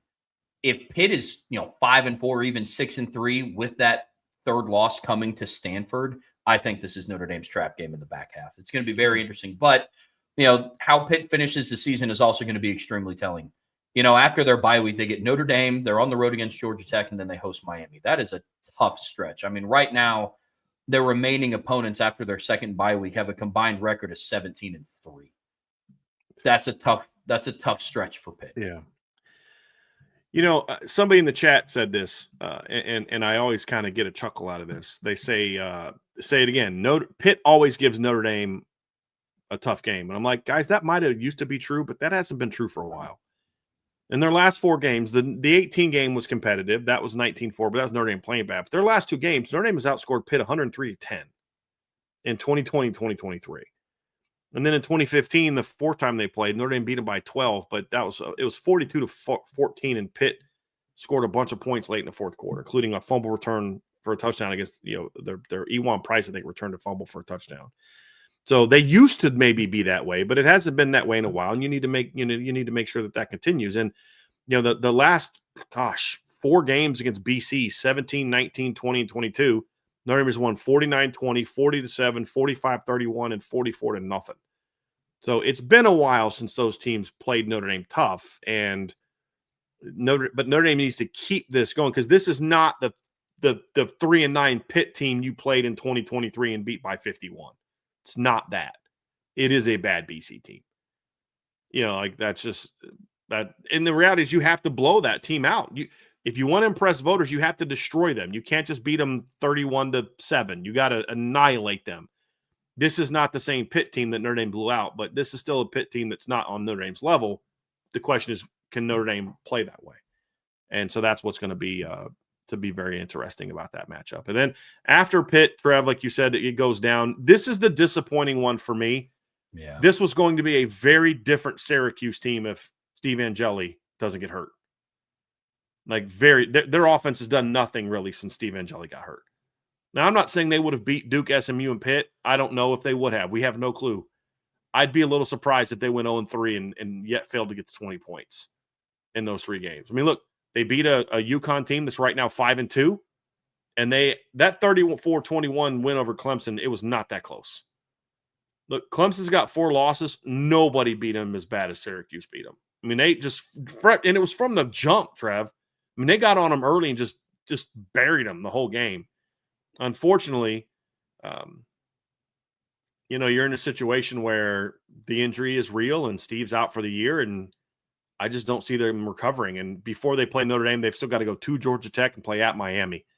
I don't see this team recovering real much from that with that schedule. It's unfortunate, because I really liked what Fran Brown was doing, but this is the kind of program where quarterback injury is going to hurt you a lot more than at a place like Notre Dame, where you're turning to a Kenny Minchie or turning to a Steve Angeli in the playoffs, or turning to some of the guys we've seen come off the bench in the past. It's a different situation for them, and it's unfortunate, because I think they're at the very least 4-3 at the very least if Steve Angeli's still the quarterback. Maybe 5-2. I think they could have beat. I think they would have beat Pitt last week at home, this past weekend at home, if Steve Angeli plays. I do. Well, especially when you dive into why they've been losing these games. I mean, look, I'm not naive to the fact that Ricky Collins could turn things around by the second week, or the second to last week of the regular season. He's just done nothing to show me that that's a viable option. Since he took over as a starter, he has 3 touchdown passes and 7 interceptions. In back-to-back games, he's completed under 49% of his passes. It has not looked good. He threw for 279 yards against SMU on the road. Took him 45 attempts to do it. He threw for 126 yards against Pitt on 31 attempts. It's just been a rough outing for Ricky Collins. It's been really rough. And again, it doesn't get much easier after this. They get Georgia Tech on the road. Ideally, they pick up a win against North Carolina. They get Miami and Hard Rock Stadium, and then a bye week, and then they're on the road against Notre Dame. And it's unfortunate. I mean, you go and you look at what their output was against Clemson. They scored 34 points. Well, since Steve Angeli got hurt, they've matched their total output in points against Clemson in their last 3 games with Ricky Collins at quarterback. So this team was disappointing, unfortunately. Now, that doesn't mean that they still can't hurt you. I do still like this receiving core. I like Jonte Cook. I like Darryl Gill. I like Justice Ross Simmons. But again, sometimes it goes down to who's facilitating them the football and who's playing point guard. And right now, it's not hard to see why Steve Angeli transferred, after the spring portal, or in the spring portal, and ended up winning the job. I think Ricky Collins will at some point be a good player. I think he's going to be a good quarterback. He's just young and inexperienced, and I think that's starting to. He just doesn't look comfortable running that air raid offense. He just doesn't physically look comfortable running it. He really doesn't. And I don't know that they've really adapted to his style of play. I think they're more just trying to have him run the offense they were running with Angeli, instead of saying, okay, this is a different type of player. Let's build around it. And it's unfortunate. It's very unfortunate. No, it really is. He'd be top 5 right now in passing yards, just the nature of the offense if he was still playing. Angeli would be. No, it is. Yeah, and I mean, you could put them in the hunt because right now we talked about how the ACC is kind of wide open. And I think if Steve Angeli was still playing, I don't think that Syracuse wins the ACC behind Steve Angeli because their team still does have other holes, But you look at what some of the ACC odds are on FanDuel right now, and one team that I forgot to mention was Pitt. Pitt right now, as things stand, have the 7th best odds to win the conference. I think Syracuse would have been around that conversation if Steve Angeli was still healthy. They'd have like 6th or 7th best odds, but unfortunately now they're completely out of play. And I mean, right now you look at their remaining schedule and they're fighting for bowl eligibility at this point. They have 3 wins on the season. They're sitting at 3-4. It's going to be tough. Yeah, let's chalk up Georgia Tech, Miami, Notre Dame as a loss. So I mean, that puts you to that's it. That's 5-7 at best. 5-7. You're gonna have to upset Miami, Notre Dame, or Georgia Tech on the road to be able to, and then have to hopefully serve at home against Carolina, who just gave Cal everything they can handle. Yep. And then the BC, and that should be a win unless your season is just utterly collapsed by that point in time. Yeah, and one of the things that hasn't helped out Syracuse either is they haven't really been able to run the football. That hasn't helped a young quarterback either. Pittsburgh, they held him to 76 rushing yards on 30 attempts. They averaged 2.5 yards a carry. And then you look at what they did against SMU. They had 110 rushing yards. So they got over the 100 mark. Took them 33 attempts to do it. They averaged 3.3 yards a carry. So all of that combined just isn't a recipe for success, especially when you have a young quarterback like that. And that was the fear with Syracuse. We talked about that in the preseason. It's like Steve Angeli, we've seen him capable of leading an air raid offense. And we thought that his style of play kind of fit with what they wanted to do on offense. Unfortunately, the rushing attack for Syracuse isn't there. And it wasn't there early in the season either. Yeah, it's been bad. All right, final game of the regular season, Trevor, is a road game against Stanford. Now, here's the interesting thing about Stanford. They're 3-4, but they have yet to lose this season at home. Now, Notre Dame is not Boston College, San Jose State, or Florida State, but still, it goes back to your point that you were talking about when it was, who were you talking about? Was it Pitt or was it Boston? It was Pitt. They still had to go out to Stanford, right? Well, this has so far this year been a pretty dangerous team at home. And very interesting result so far this season. Last 3 road games were blowouts. Last 3 home games were wins. They were ugly wins the last couple, but they were wins. And this is still, guys, look, I say this. I think Frank Reich and that staff have done a tremendous job to get 3 wins by the middle of October. It's a tremendous coaching job. That's still a really bad football team. They just don't have a lot of talent. They play hard, and they're smart. That's what I can say about Stanford. If this is a close game, then Notre Dame has dramatically overlooked Stanford. Now, I would argue that they're probably a better team. I don't know more talented or not, but they're a better team than they were in 2022. Barely. Debatable talent-wise. It's not debatable results-wise because they've already matched that season's win totals. But this is also a way better Notre Dame team than 2022. So this should not be a competitive game, but you just never know, Trev. But ultimately, it's great what they've done. They still can't throw the football really against anybody with a pulse. And, you beat Florida State this past weekend with your quarterback passing for 90 yards. We're talking about a team that has 13 offensive touchdowns, and it's almost November. They're not even averaging 2 a game. No. I mean, that's what Stanford is. I mean, how's the saying go? Hard work beats talent when talent doesn't work hard. That's why they beat Florida State. Florida State on paper has a significantly more talented roster than Stanford by a lot. I mean, people forget. I know, Florida State's kind of the laughing stock once again, but like they didn't beat Alabama because they were just no talent and they just got lucky and won by 2. And they whooped Alabama, dude. Yeah. They whooped Alabama that day. Yeah. Like this is a team with a lot of talent, but look, at the end of the day, Stanford is just not I'll say this about Stanford. They have 3 more wins than I thought that they would have at this point in the season. After watching the game against Hawaii and then after watching the loss to BYU. And yes, I understand, I know Hawaii has a good record right now. BYU is now ranked ahead of Notre Dame. I get all that. But if you watch the games and how they went down, Stanford was shit. I mean, it was terrible. I mean, not even competitive. It looked like BYU at times, Hawaii at times are going against their scout team. Ben Branson looked really, really bad. It's not like he's lit the world on fire since. He still has 7 touchdown passes and 5 interceptions on the season. I think going into it was either How? I think going Go ahead. It was like going into the Virginia game, I think that they didn't have a single rushing touchdown on the year. Like, it's still not a good team. They're just right. They work really hard and they don't go away, I guess is the best way to explain them. Trev, my question for you is this. How bad is San Jose State's pass defense?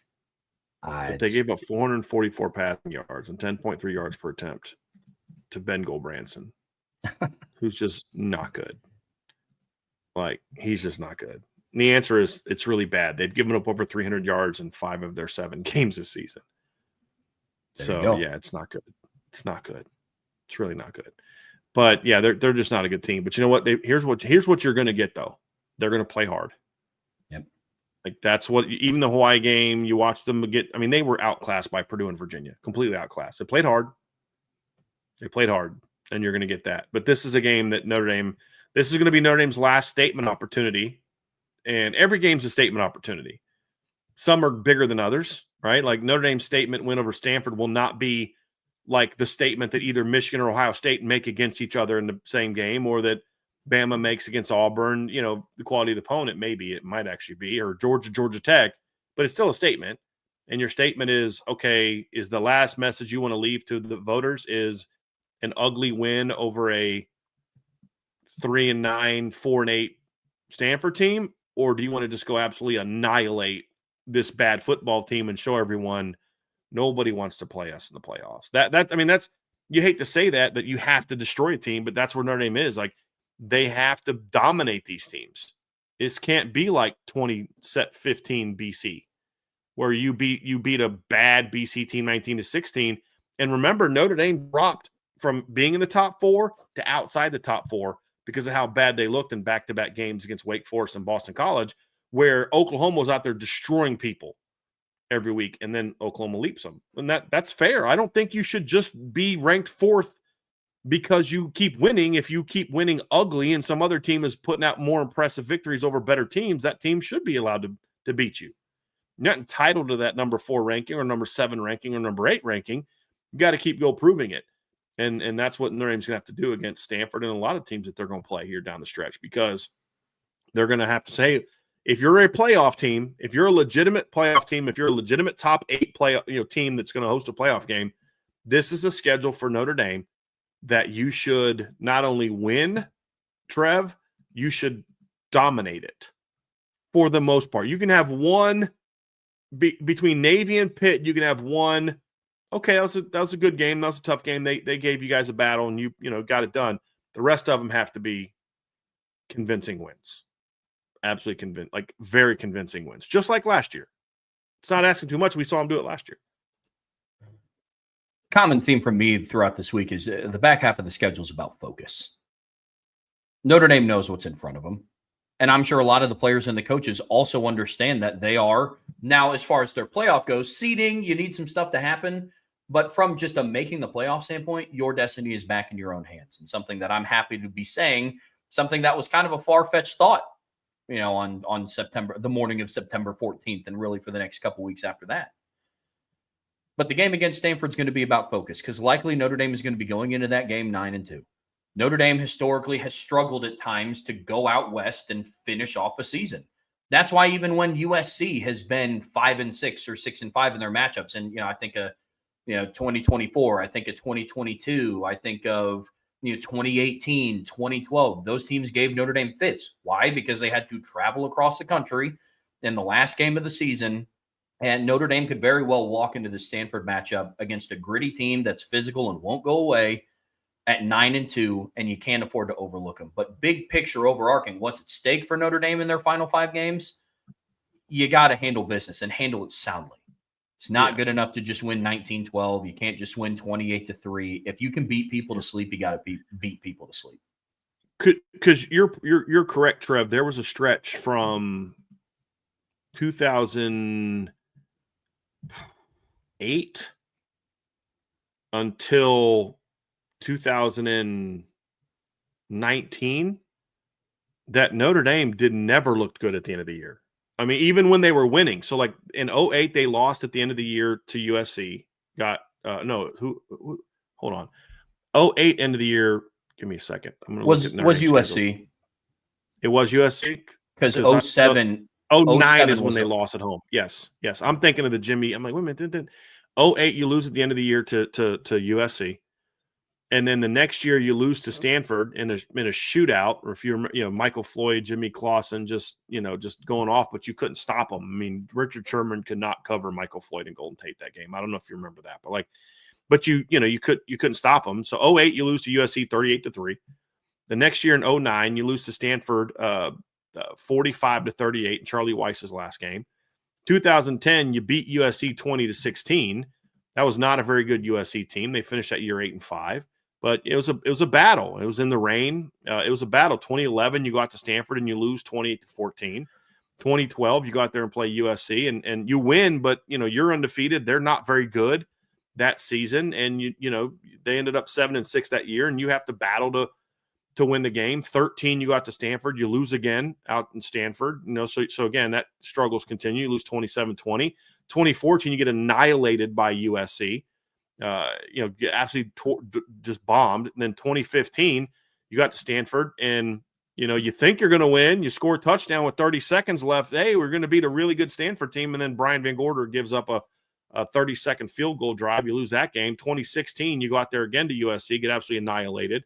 2017, you got to Stanford, and you lose 38-20. 2018, you go out to USC, and you get a win, but you were down. You get a 7-point win over a USC team that finished that year, Trev. I think was it 5-7, and you're down 10-0 at one point in time. So it wasn't until 19, and they blew Stanford out in 19, beat them 45-24. 2020, you didn't have that West Coast game at the end of the year. 2021, you go back out to Stanford again. You beat them 45-14. 22, you lose to a really good USC team. They were just better than you. 23, you go out to California. You beat Stanford really bad again, 56-23. But remember, it was like 16-14 at one point in time in the second quarter. And then obviously last year, USC gave you a game. So there's a whole lot more not great performances out West than great performances out West. Oh, yeah, and it wasn't until recently that you were consistently winning out West. Because like now you've 18, 19, 21, 22, 23. You've won 5 of your last 6 on the West Coast. Yep. But not all of them have been pretty.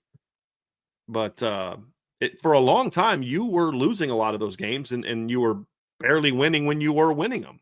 Yeah, Notre Dame was winless on the road against Stanford in between 2008 and 2018. Notre Dame went a decade without winning a game on the road against Stanford. For a lot of those reasons, it's not because every single year in between 2008 and 2018, Stanford was just better than you every single year on the road. Now, they had some years, you were going up in that time stretch, you were going up against like Andrew Luck and Christian McCaffrey and teams like that out on the West Coast. But you still didn't win. You won in 2007, and then you didn't win again until 2019 out on the road against Stanford. This year, it's just going to be about focus, man. And that's what it comes down to. And that's really for the entire rest of the schedule. There's no team on paper. And I still believe this, even with the 2 losses in the first half of the season. There's no team on paper that Notre Dame should have lost to this year. That's why I predicted them to go undefeated. But that's even more relevant in the second half of the season. Mm-hmm. It goes back to what we talked about at the start of the show, Brian. It's about the how. It's how you win is going to be so crucial in these last 5 games. It really is. Well, listen, folks, that's going to do it for part 2 of today's show. But don't go anywhere. We're getting ready to talk about some Notre Dame players and coaches on the offensive and defensive side of the ball. It's going to be crucial for them to reach their full really reach their full potential the rest of the season. But before we get there, make sure you hit that like button. Make sure you're subscribed to this channel. Whatever streaming platform you listen to us on, we would greatly appreciate a 5-star review. But as always, best way to support what we do here is subscribe to the premium message boards at boards.irishbreakdown.com.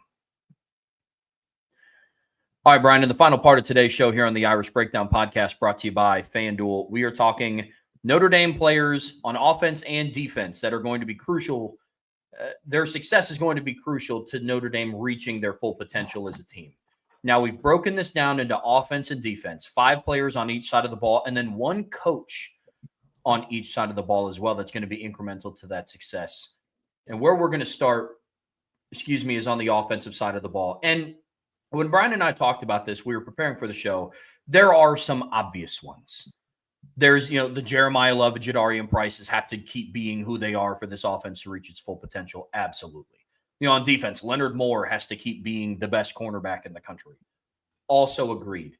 These are some players where some are given, some aren't, but they have to continue either improving and ascending or remain at the level that they're at or get a little bit more out of them, coaches included, for Notre Dame to reach their full ceiling. And Brian, did you want to go coaches or players first?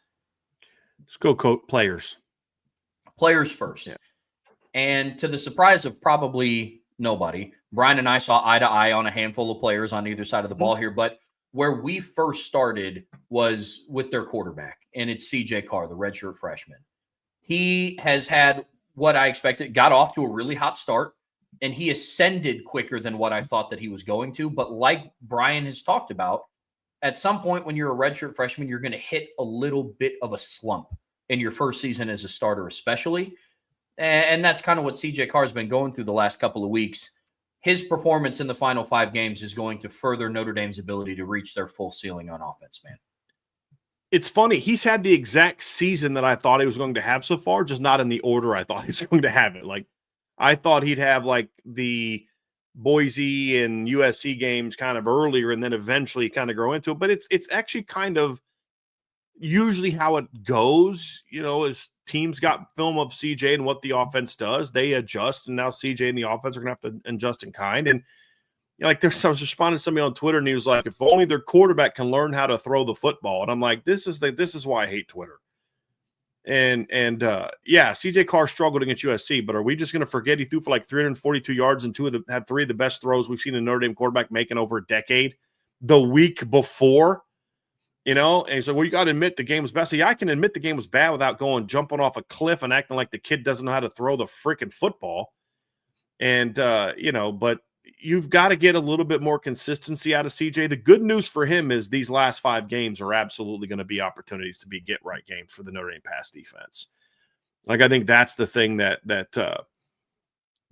stands out. I mean, Boston College ranks 117th in pass defense, and they're not even the worst pass defense that Notre Dame faces. Matter of fact, Trev, they're not even the second worst pass defense that Notre Dame faces. They face 117 Boston College. I just saw, where did they go? You got Syracuse ranks 128th, and Stanford ranks 134th in pass defense. Navy ranks 93rd in pass defense, and Pitt takes the day and ranks 60th in passing yards allowed this season so far. So, I mean, it's not good. They rank 70th in quarterback rating. Navy's 103rd in quarterback rating. Boston College is 120th in quarterback rating. Syracuse is actually higher in rating than yards, but they're still 80th. And then Stanford is 116th. So nobody you face is higher than 60th in pass defense, and nobody you face is higher than 70th in pass efficiency defense. So you expect CJ to kind of get cooking here down the stretch, but it's not just the yards. It's the continuing to grow and evolve, because this isn't even CJ being at this list because he hasn't done good things. For me, it's more about continuing to do the good things you've done even more consistently to get into a rhythm. I think in the last couple games, CJ's started to lock in on receivers a little bit more. In the 2 games he struggled. Go look at Boise and go look at the game against USC, and he's locking in on guys and not going through his reads. He was a little bit better about that against NC State, but even still, as we showed upon further review, There were 4 or 5 snaps even in that game where he was just kind of locked in on that guy. Get back to where you were earlier in the season when you were more comfortable spreading the ball around. And so it's not about CJ's got to play better. I mean, there's not a quarterback in the country right now that hasn't had that game this year so far. Now you've got to go out there and say, okay, let's shake that one off and let's get this thing rolling. And let's really continue to show that command, continue to be a good decision maker, get yourself into a rhythm of going through your reads. Because one of the dangers of playing bad pass defenses is you can kind of lock in on receivers and still make plays. And you can develop some bad habits against teams that stink in pass defense. You've got to make sure that you're not doing that and that you're really cooking and that you go into the postseason just on fire. And now teams are like, boy, we got to really have a read on number 13, and then that opens it up for 4 and 24 to just go off. And I'll say this too. We're not going to be talking about Jeremiah Love and Jadarian Price as those 5 players. There's certain guys that it's just like, dude, keep doing what you're doing. You know, we're not going to talk about Eli Rudolph or Eli Raridan. It's, dude, just keep doing what you're doing, or at least I'm not. But with CJ Carr, it's like, okay, keep doing what you're doing on the good days, and let's start to work through some of these bonehead decisions we made these last couple of games. You've worked out some of these redshirt freshman kinks. Now let's go and show everybody what you are, which is one of the most gifted quarterbacks in the country. It's no doubt about it. Yeah, I echo what you're saying about Jeremiah Love, Jadarian Price. Like, there are some players that are just kind of a given. After his performance on Saturday, Jeremiah Love on FanDuel now has the 8th best odds to win the Heisman Trophy, which I think is pretty cool. But it's one of those where it's like, yes, obviously Jeremiah Love is going to have to keep being Jeremiah Love and remain healthy, but you know, his margin of growth is not going to have as big of an effect as CJ Carr's margin for growth as a starting quarterback to help this team reach its full ceiling. I echo a lot of the things that you said about CJ Carr. It's getting more people involved.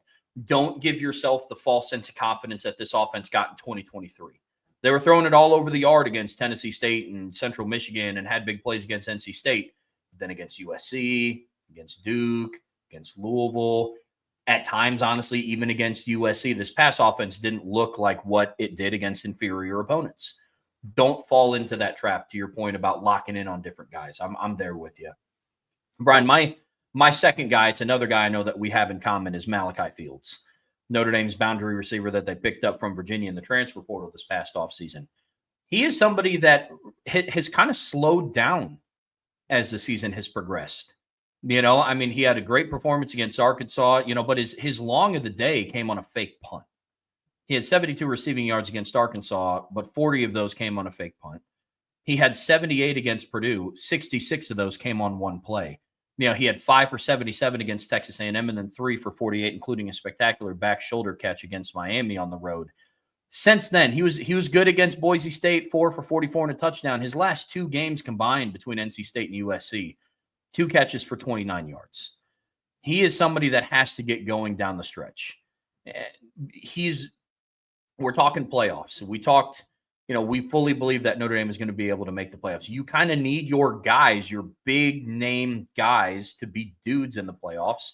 And that's exactly why they went out to get Malachi Fields. Getting him going in this next 5-game stretch is going to be absolutely huge for this offense. That's the key. I was waiting if you were going to go there, Trev. It's not even about Malachi. I don't think Malachi is really doing anything different. They're not doing enough offensively to feature him as the guy.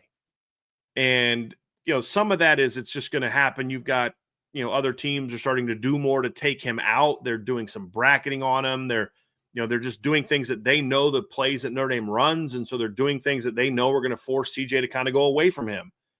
And so a lot of this is defensively. I think the Notre Dame staff needs to do more to get him in those positions. Look, I know when you go to a 2-receiver set and you're going to run a sprint out to try to get a first down play, maybe at times you put Malachi there, especially when he's throwing to his left, because most quarterbacks, especially young ones, aren't as accurate throwing away from their throwing arm. Throwing to the right, you're rolling out and you're just snapping the thing off. Throwing to the left, you've got to kind of turn, and we've seen CJ be inaccurate with that throw. If he makes the same high throw to Malachi Fields that he makes to Jordan Faison, that ball hits Malachi right in the face because he's 6 or 7 inches taller than Jordan Faison. I'd like to see them do some things to get him in the slot at times, not just for pass game purposes, but blocking purposes. Put Faison or Greathouse or somebody backside and do things to kind of get him in some matchups. That's one thing that, for all the good things that Mike Denbrock has done this year, and Mike Brown has done some good things this year, their lack of creativity with Malachi has been a little frustrating. And at times we've seen them do some things with him, but not nearly enough. And I would like to see them. And I don't want to be like, they're holding it for the playoffs. Bull crap. You need to practice with it. You need to get the reps with it. You need to, give them a bunch of things to think about and prepare for. And then, then maybe they're not as locked in on trying to just nail them on the boundary. So to me, it's Malachi is going to be a big part of this. But for me, it's not even about Malachi. It's about, will the coaches do more to say, we got to feature this guy. Like he is a dude. He's a difference maker, because when he gets targeted, he does some things, but we're not just going to let teams keep taking him out of the game. This is what they're going to do, take him out of the game. We're going to counter with some of this stuff. We're going to motion him into a trips formation. We're going to put him in the slot. We're going to do some things with him. And I think, we're going to run him on some crossers and post-snap switches and things like that to get Malachi more involved. I think that's a big part for me. It's not even about Malachi playing, because these 5 guys we're talking about are not, these are 5 guys that aren't playing well, that need to play well. These are 5 guys that, for this team to be who they're going to be, they need to play to a certain level. Some already are, some aren't. Some it's because of the player, some it's not because of the player, but whatever the reason, they've got to play well. And in this instance, I think if you do more to move Malachi around, it helps your run game, but it definitely helps your pass game, and it just makes life a lot harder on defenses, a lot harder. And I would love to see Notre Dame run a swing pass to the right where they got Jaden Greathouse to the boundary, or Jordan Faison to the boundary even. Actually, this might be a better idea. And you can do some big boy 2-on-2 matchups with Malachi and Jaden to the field. Can you imagine what that swing pass is going to look like, that swing screen that Notre Dame likes to run this year? If you got Malachi and Jaden Greathouse leading the way as blockers, that might be something.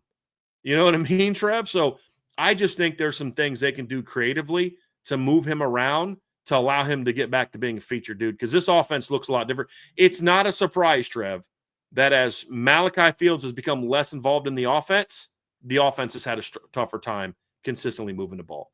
Not a coincidence, in my opinion. No, I don't think so either. And I mean, they need to do more to create matchups with him in the, outside of just him lining up in the boundary and saying, hey, go make a play on the short side of the field. They got to do things to get him matched up with different safeties, linebackers, nickel corners. That's when they can start to eat, which is something that Mike Denbrock has done a really good job of in the past. Just something that we haven't seen, but I agree with you completely. The less Malachi Fields started becoming effective in the offense, and the more they went away from game planning him the football, is when the offense started to sputter. I don't think that's a coincidence either. My third person, Brian, and this wouldn't be an offensive segment unless I talked about some tight ends, but I'm not talking about Eli Raridan here. I think another key to the success of this offense and them reaching their full potential is getting a second tight end involved in the passing game. We've seen Ty Washington as a blocker. We saw Cooper Flanagan come in, and he's starting to work his way back into the rotation as well. But this is the first season in quite some time a second tight end has not been effective in Notre Dame's passing game. There is virtually no threat of Ty Washington catching a reception. He has 1 reception on the year, and it's from Kenny Minchie. It was in garbage time, I think, against Purdue or NC State. One of those 2 games. 12 personnel became a significantly less effective. Okay. Ty Washington has became 12 personnel became a significantly less effective formation for them, especially from a passing game standpoint, because there's no effort to get a second tight end involved in any sort of scheme. I said this at the start of the season. It's no longer going to become a secret how Notre Dame hurts you in the passing attack. That's starting to reflect in the box score. Mm-hmm. It reflects in what their numbers are from outside of the numbers to inside of the numbers and their passing scheme. They've attempted like 72 passes within the numbers, 107 outside of the numbers. A lot of similar concepts. So I think a big key to this success is starting to get more weapons involved, specifically a second tight end, especially if Cooper Flanagan is going to make his way back into the rotation. I really do. Mm-hmm. Because if that's not going to happen, you're going to start becoming very predictable in the offense. And what you have to be careful of, and you mentioned this with CJ Carr and with Malachi Fields, what you have to be careful of in these last 5 games is you can just kind of roll out what you did against USC and Boise State and NC State and win by double digits. It's just fact of the matter. Mm-hmm. But you have to do more to get more weapons involved, and a second tight end is definitely going to be one of those things. I will repeat again. If I'm Notre Dame, I would not play Cooper Flanagan against Boston College. I'd play him against Navy. I'd play him against Pitt. I'd then sit him against Syracuse, and then I'd play him again against Stanford to get him ready for the postseason. But I'd keep him at 4 games so they can get a red shirt from him. And then and so he can have 2 years left. But I don't know if they're going to have the ability to do that because they like to run 12 personnel so much, and they just haven't gotten a ton out of that formation. Because to your point, Trev, Ty Washington has 3 catches for 19 yards, and literally every single one of them came against Purdue. Like every one of them.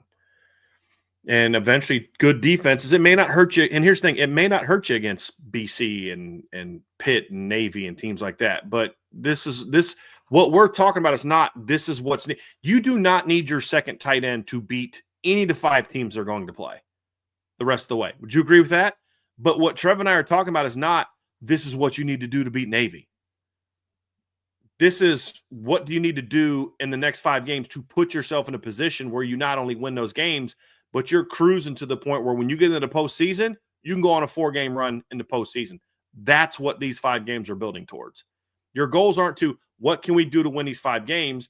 If your goal is to what can we do to go win a championship, a byproduct of setting that standard is you will win the next 5 games. And that's what Notre Dame should be shooting for. Hey, what can we do to go beat Ohio State? What are the parts of our team that we're going to need to do to beat Ohio State? And you start working on those things against BC and Navy and Pitt, because if it's good enough to beat Ohio State, it'll be good enough to beat those teams. That's going to be the key. And that's where you say, like, either do less 12 personnel or figure out some different things to do out of 12 personnel. And including formationally, maybe you put in 12 personnel, you put Eli Raridan outside and not always have him attached to the line of scrimmage. Do some different things. Be more creative with it. My number 3 guy was Malik. My number 2 guy was my number 3 guy was Malachi Fields. I had somebody above Malachi Fields. I think it's imperative that Jaden Greathouse get going in the second half of the season. And look, he's missed now 3 games in a row. He's going to have the bye week. He's got a good month to get healthy. Look, can you win your next 5 games in impressive fashion without Jaden Greathouse? Yeah, of course you can. You just blew out NC State without him. You blew out Boise State without him. You beat USC without him. That's fine. But again, we're talking about what are you going to do to win a championship? And at the end of the day, Will Pauling's a nice player. Jordan Faison's a pretty good player. But Jordan Faison is a specific type of player. Will Pauling is a specific type of player. Neither of them are the specific type of player that Jaden Greathouse is. And that's why teams are starting to defend Malachi Fields the way that they are. They're doing more to take away the quick game. They're forcing Notre Dame to throw the ball down the field more, which takes away some of the things that they like to do with in their offense because they like to throw some of that quick stuff to Will Pauling and Jordan Faison. And you don't have that one-on-one guy to the field that you can just go make a play with. Look, yeah, Will Pauling can run by a guy from NC State, but name me the last time he's made a contested catch. He had one against NC State on a perfectly thrown football, and he's had a whole lot of other chances to make those plays, and he hasn't been able to make them. That's not a knock on Will Pauling. That's not his game. His game is using his quickness and his shiftiness to get open and do things after the catch. That's not Jordan Faison's game. He's 5'10". That's not who he is. This isn't a knock on either one of those players. It's you have a 6'1", 215-pound kid who showed last year against Penn State and Ohio State, if you get him the freaking football, he will dominate. This year, when they've tried to get him the football, he has dominated. They need to push this, because one of the great things about playing teams like Stanford and Syracuse and Boston College is you can push the issue with certain things, like getting Jay Greathouse moving, like getting the second tight end more involved. They don't need to get the second tight end more involved in the pass game to beat Boston College, but that's a great game to work on that so that it can be a factor for you when you need it to beat Ohio State. And that's the whole point. And that's what I want to see more of. If Jaden Greathouse comes back and he starts getting targeted 4 or 5 times a game, minimum, this offense will explode. You have to force the issue with CJ Carr getting comfortable with Jaden Greathouse. You have to do it. You have to do it. Whether it's Mike Brown's decision, whether it's Mike Denbrock's decision, you have to utilize Jaden Greathouse because he brings a significantly different skill set than any of your other field receivers. Different than KK, different from Faison, different from Pauling. And it's a skill set you're going to need against Ohio State. It's a skill set you're going to need to beat Indiana. It's a skill set you're going to need to beat Georgia, to beat Alabama, to beat the teams that you need to beat to win a championship. You can beat Arkansas without throwing Jaden Greathouse a bunch of balls. You can beat Boise State and Purdue, but that's not what the standard is. The standard is, what can you do to build a championship offense? And I don't think these, as much as I like Jordan Faison and Will Pauling, I don't think you can beat Ohio State and the Indianas and teams like that without also getting Jaden Greathouse going in the offense. I don't. Not all of them. You may win this game and that game, but at some point in time, you're going to need Jaden Greathouse to be that dude. And I struggle to see for this to be a championship team without him. They can go if Jaden Greathouse decided to sit out and transfer, which I don't think he's doing. I have not been told that by anybody. I think he's planning on coming back. You see him before the game, Trev. You were at the game against NC State. You saw him down on the sideline. Did that look like a guy that was on his way out of the program? It didn't to me. I think he just need to get him back and get him healthy. But if he doesn't play the rest of the year, let's say the injury is significant, he can't play, whether he decides he's going to sit out and transfer, whatever the reason, you're going to go 5-0 the next 5 games if your offense just kind of does its thing. And you're going to put up numbers and it's going to look great. And people are like, man, you guys talk way too much about Jaden Greathouse. That's not the standard. You're not evaluated on whether or not you beat a bad Boston College team and Pitt and Navy and Syracuse and Stanford. No, you're evaluated on what can you do against Ohio State, Bama, Georgia, Oregon, Indiana this particular year. And in order to beat those teams in a 4-game stretch, you're going to need Jaden Greathouse.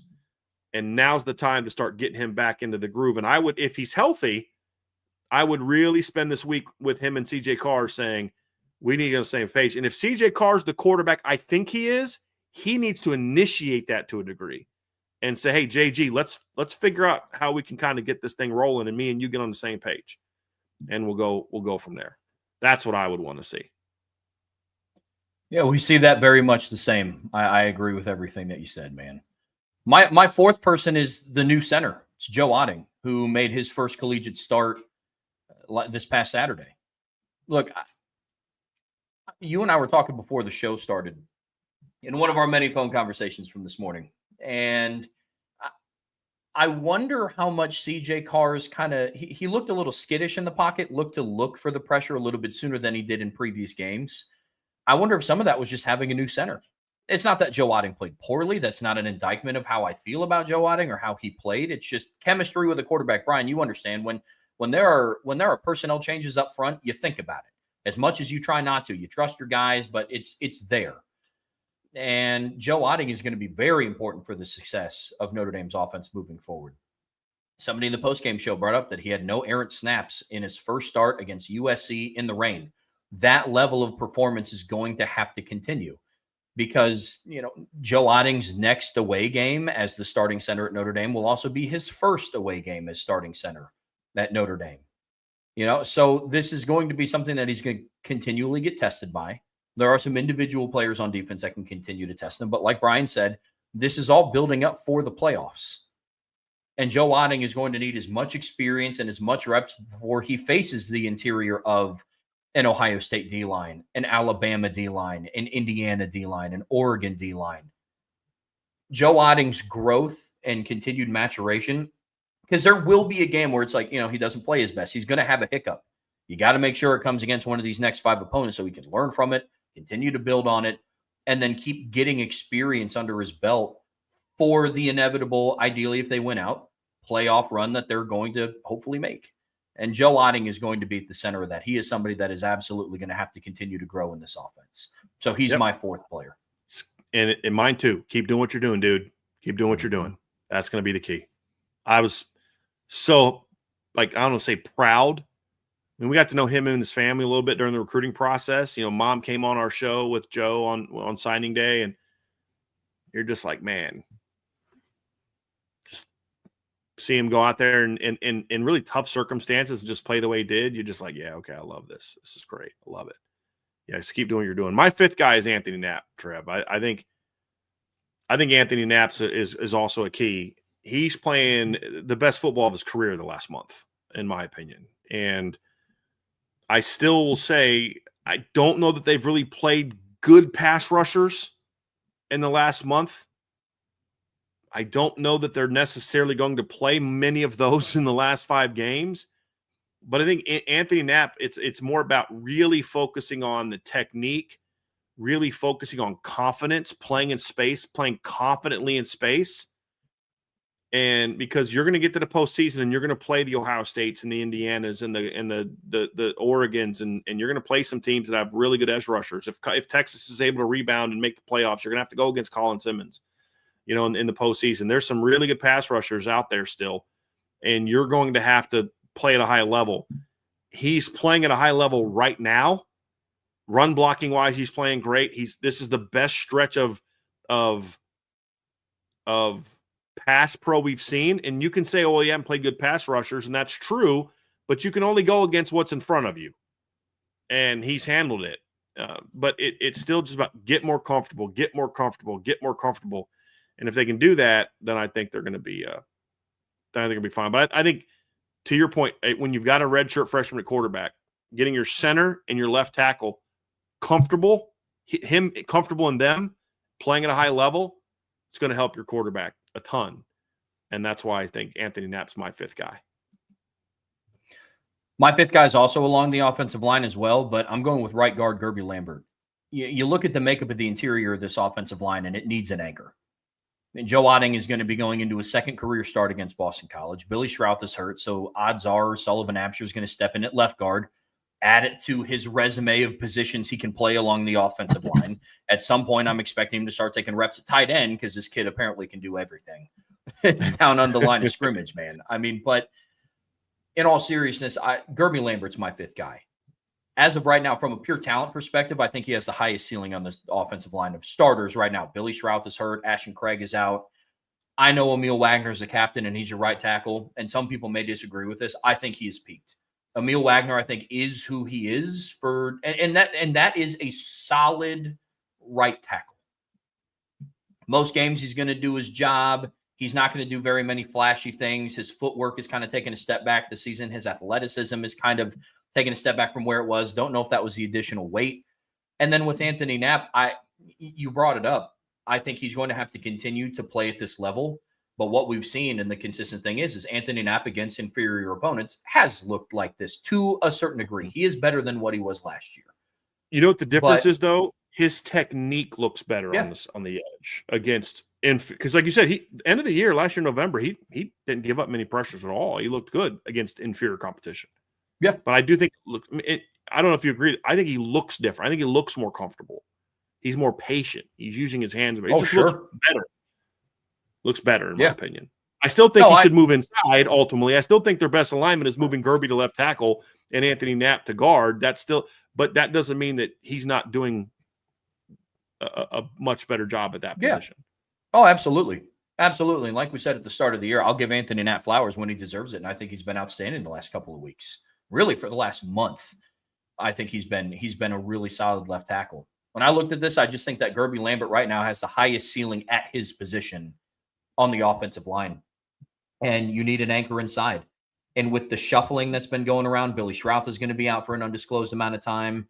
Ashton Craig has a season-ending injury. That happened a couple weeks ago.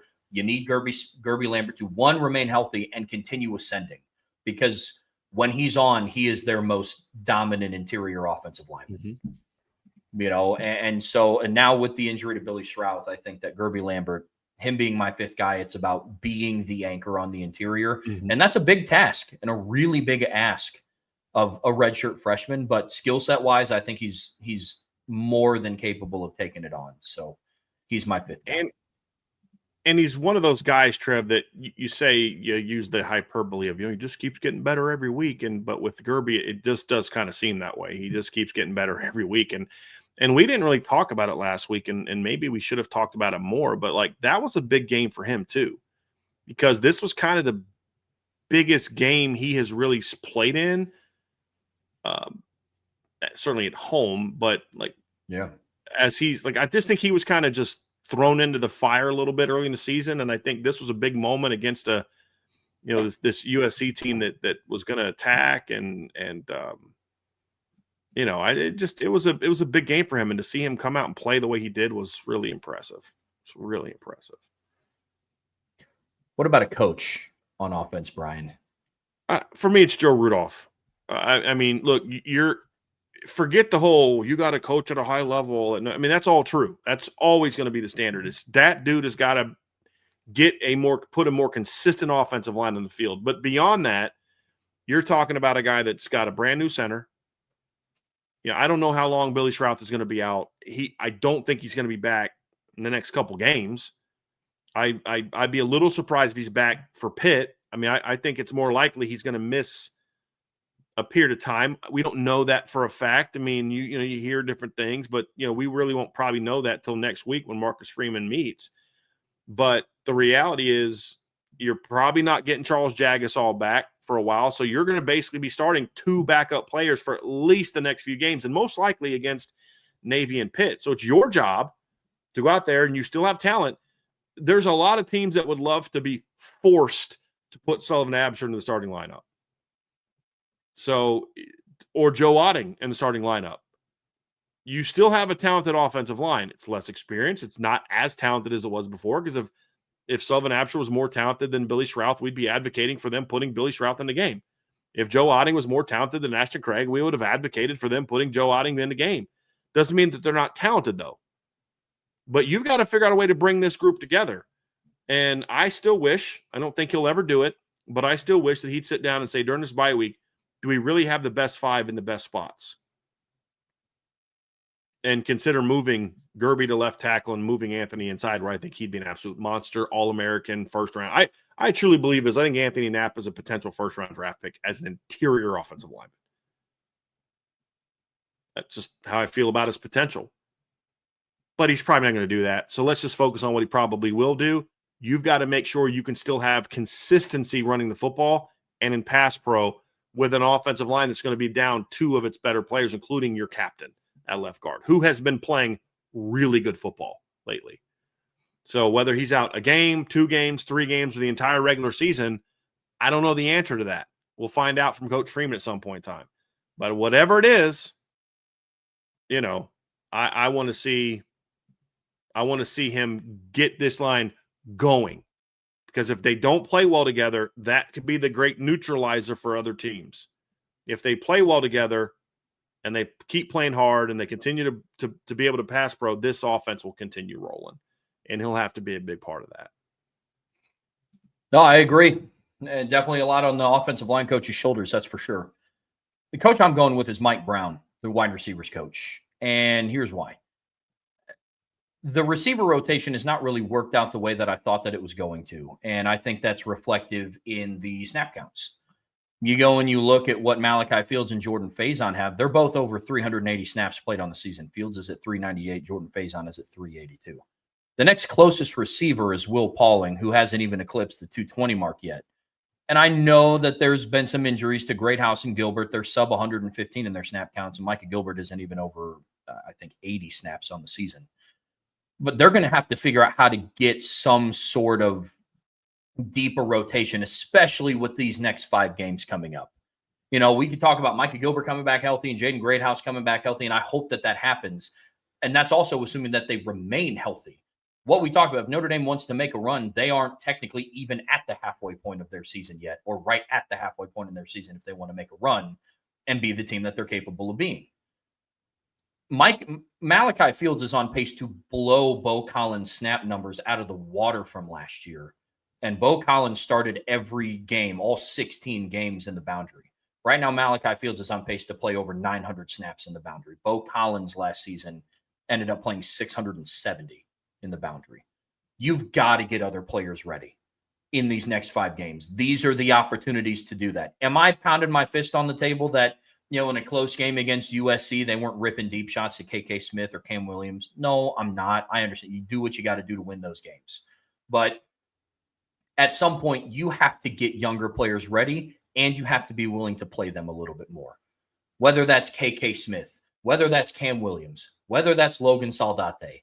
If they're hell-bent on getting Will Pauling the football more, then play Will Pauling more and move them around. But right now, Malachi Fields and Jordan Faison are getting way too much tread on their tires. And you want them as fresh as possible for the postseason. So I think that Mike Brown has an interesting task laid ahead of him. This isn't me saying that he's done a bad job. I don't think that he's done a bad job. But starting this bye week, you have to get younger guys ready to play.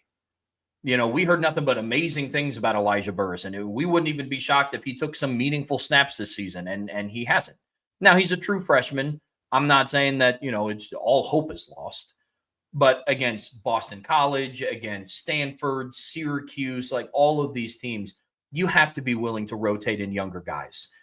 You don't need Malachi Fields to play 75 snaps against Syracuse to win that football game. You don't need Jordan Faison to the field playing 72 snaps to beat Boston College. Now is the prime opportunity to get some younger receivers involved, and that's going to be up to Mike Brown to getting them developed and ready for their opportunity. So as long as that happens, I'm going to be in a really good spot. Notre Dame's receiving corps is going to be in a really good spot. So my coach is Mike Brown. Brian, let's switch gears and let's talk about Notre Dame's defense. Same format, 5 players, 1 coach.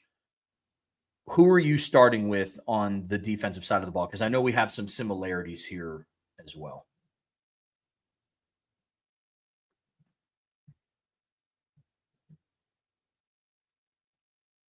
I'm going to work front to back here, Trev, and it's going to be a lot of front and a lot of back, nothing in the middle, because at linebacker, it's just literally keep doing what you're doing. I mean, like whatever you've been doing at linebacker the last 3 games, keep that going. You want to play a little bit more Madden Faramo. I think the last 5 games would be a great time to get Madden Faramo some work so you can take some of the, kind of like what you were saying about the receivers, maybe take some of the workload off of Drake and Kingston. I don't think you're overplaying Drake and Kingston. I think they've done a good job with the workload, but again, you're trying to play 16 games this year. Be a great chance. Get Madden Faramo maybe in the game a little bit earlier. Let him spell Drake. Let him spell Jaden or Kingston at will. Whatever. Get him some work so you can just get some of the wear and tear down. The minute you're blowing a team out, I'm getting Drake Bowen off the field.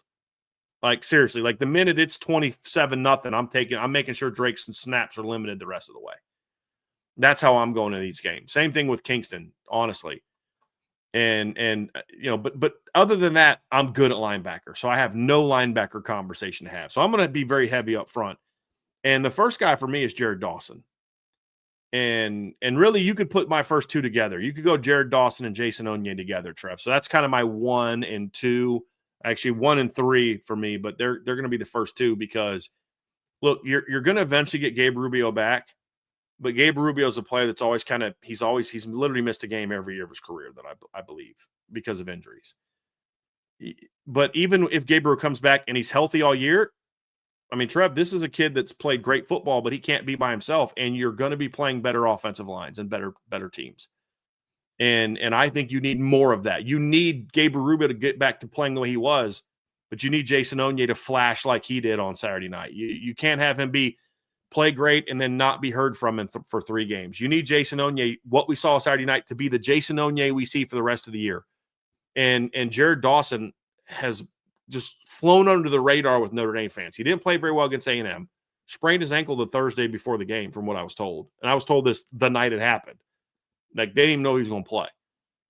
But since then, he's been pretty good, Trev, pretty good player. And he was one of my who needs to step up with Rubio out, and he played great against USC, in my opinion. He's been pretty good against the run all year. So I think Jared Dawson is going to be a very important part of this because I think he's a guy that can go into the postseason and wreck you as a pass rusher and a run defender. And what's been surprising this season, he's been a way better run defender than I thought he was going to be. That was the question we had about him. We knew he could rush the quarterback. He hasn't rushed the quarterback as much as I thought he was going to do. And I haven't used him as much, which I think is a bit of a mistake. But I want to see Jared Dawson get turned loose a little bit more.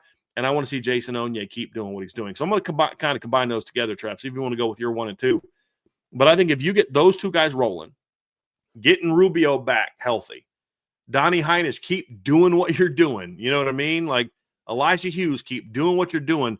But those three guys at the top, Onye, Rubio, and Dawson, as run defenders and disruptors with their body types, with an athletic guy like Donnie Heinisch, that's a 4-man rotation that I feel like you can go win a championship with. And there's this talk, people, they're not good enough at D tackle. And I'm like, no, they don't have any stars. Like, they don't have any first-round draft picks. But, fellas, when these guys are on, this is D tackle has not been their problem this year. They had a bad first quarter against Miami. And I feel like that's all some people remember. The D tackles have been playing really good football the last month. Like, really good football. And it's like one thing that we're kind of been missing all year because of how bad the pass defense has been. Notre Dame's rush defense has been pretty good this year. Notre Dame right now ranks 21st in the country in yards allowed per game, Trev. They're 18th in yards allowed per attempt. And if you look at where they rank, against like FBS teams, they're 16th in college football in yards allowed per attempt against FBS team or Power 5 teams. And so, I mean, that part of their game's been pretty good this season. And Notre Dame is 13th in rushing yards allowed per game against their 6 Power 5 opponents. They've only given up 100.8 yards per game in their 6 games against Power 4 opponents. They held Purdue to 66. They held NC State to 51. They held USC to 68. They held Boise to 100. They held Miami to 134, A&M to 128, and Arkansas went for 158. That was the only team that really ran the ball well on them. But do you know they've only allowed 2 opponents to go above 3.53 yards per attempt? One of them was A&M, who was literally a flat 4.00. Arkansas is the only team to rush for more than 4.00 yards per attempt against this Notre Dame defense all year, even early in the season. Their last 3 games, 2.9, 1.8, 2.3 yards allowed per attempt running the football. And Trev, those teams all came into that game really good at running the football. I mean, Hollywood Smothers came into the game and he was 6th in the nation in rushing yards. Boise State is currently averaging 205.6 yards per game. USC is currently averaging 203.8 yards per game. And that's after getting shut down by Notre Dame. So they've played 2 teams in the last 3 weeks, 2 teams who are averaging over 200 rushing yards a game, and another team whose running back is currently, let's see where Hollywood is even after playing Notre Dame. So yards per game right now, Hollywood is currently 9th in college football in rushing yards per game right now. That's who you've played for context the last 3 weeks. And during that stretch, Notre Dame's defense has allowed, let me pull that back up here. During that stretch, Notre Dame's run defense has allowed, 100 yards against Boise State, and you allowed a combined total of 119 yards rushing between NC State and USC. Last 3 games, Notre Dame has allowed their opponents to average 73 rushing yards per game. And so that'd be 57, 91 carries for 2.4 yards per carry. If you think D tackle is still this team's problem, I don't know what to tell you. But here's the key. You're going to need them to keep doing that week after week after week, and especially in the playoffs. And that can't happen if it's just Gabe Rubio doing his thing. You're going to need Onye. You're going to need Dawson to play like that, not to beat BC, not to beat Pitt, maybe to beat Navy, but not to beat Stanford, not to beat Syracuse. But you need them to get rolling in these next 5 games to get into the postseason and say, okay, now we're going to go beat Ohio State. We're going to go beat Indiana. We're going to beat Bama. We're going to beat Georgia. You're going to need that. And that's something that has me excited if those two guys can keep doing what we saw Saturday night.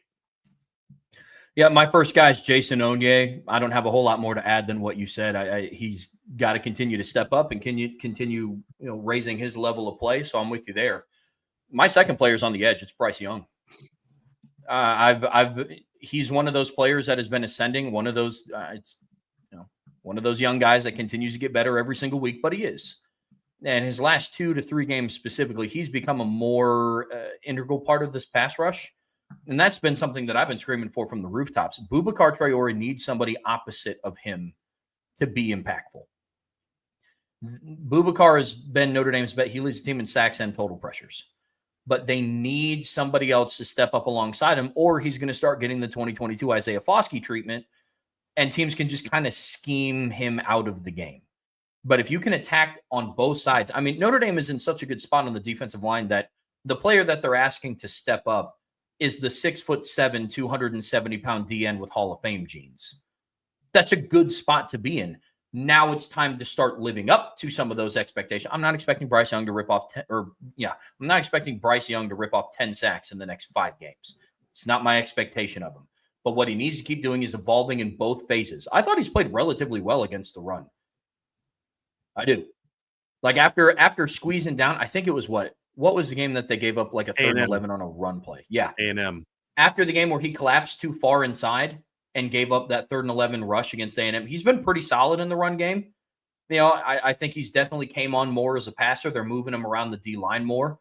I think he's playing more confident. I think he's playing a little bit more free. But Bryce Young is going to be somebody opposite of Boubacar Traore, along with like Josh Burnham needs more opportunities to play. Junior needs to kind of keep being that steady foundational player. I view Junior Tuihalamaka as kind of that all reliable. He's not going to give you necessarily the flash that Boubacar is going to give you or the flash that Bryce Young is going to give you. He's somebody that you put him in the game and you know what you're getting from 44.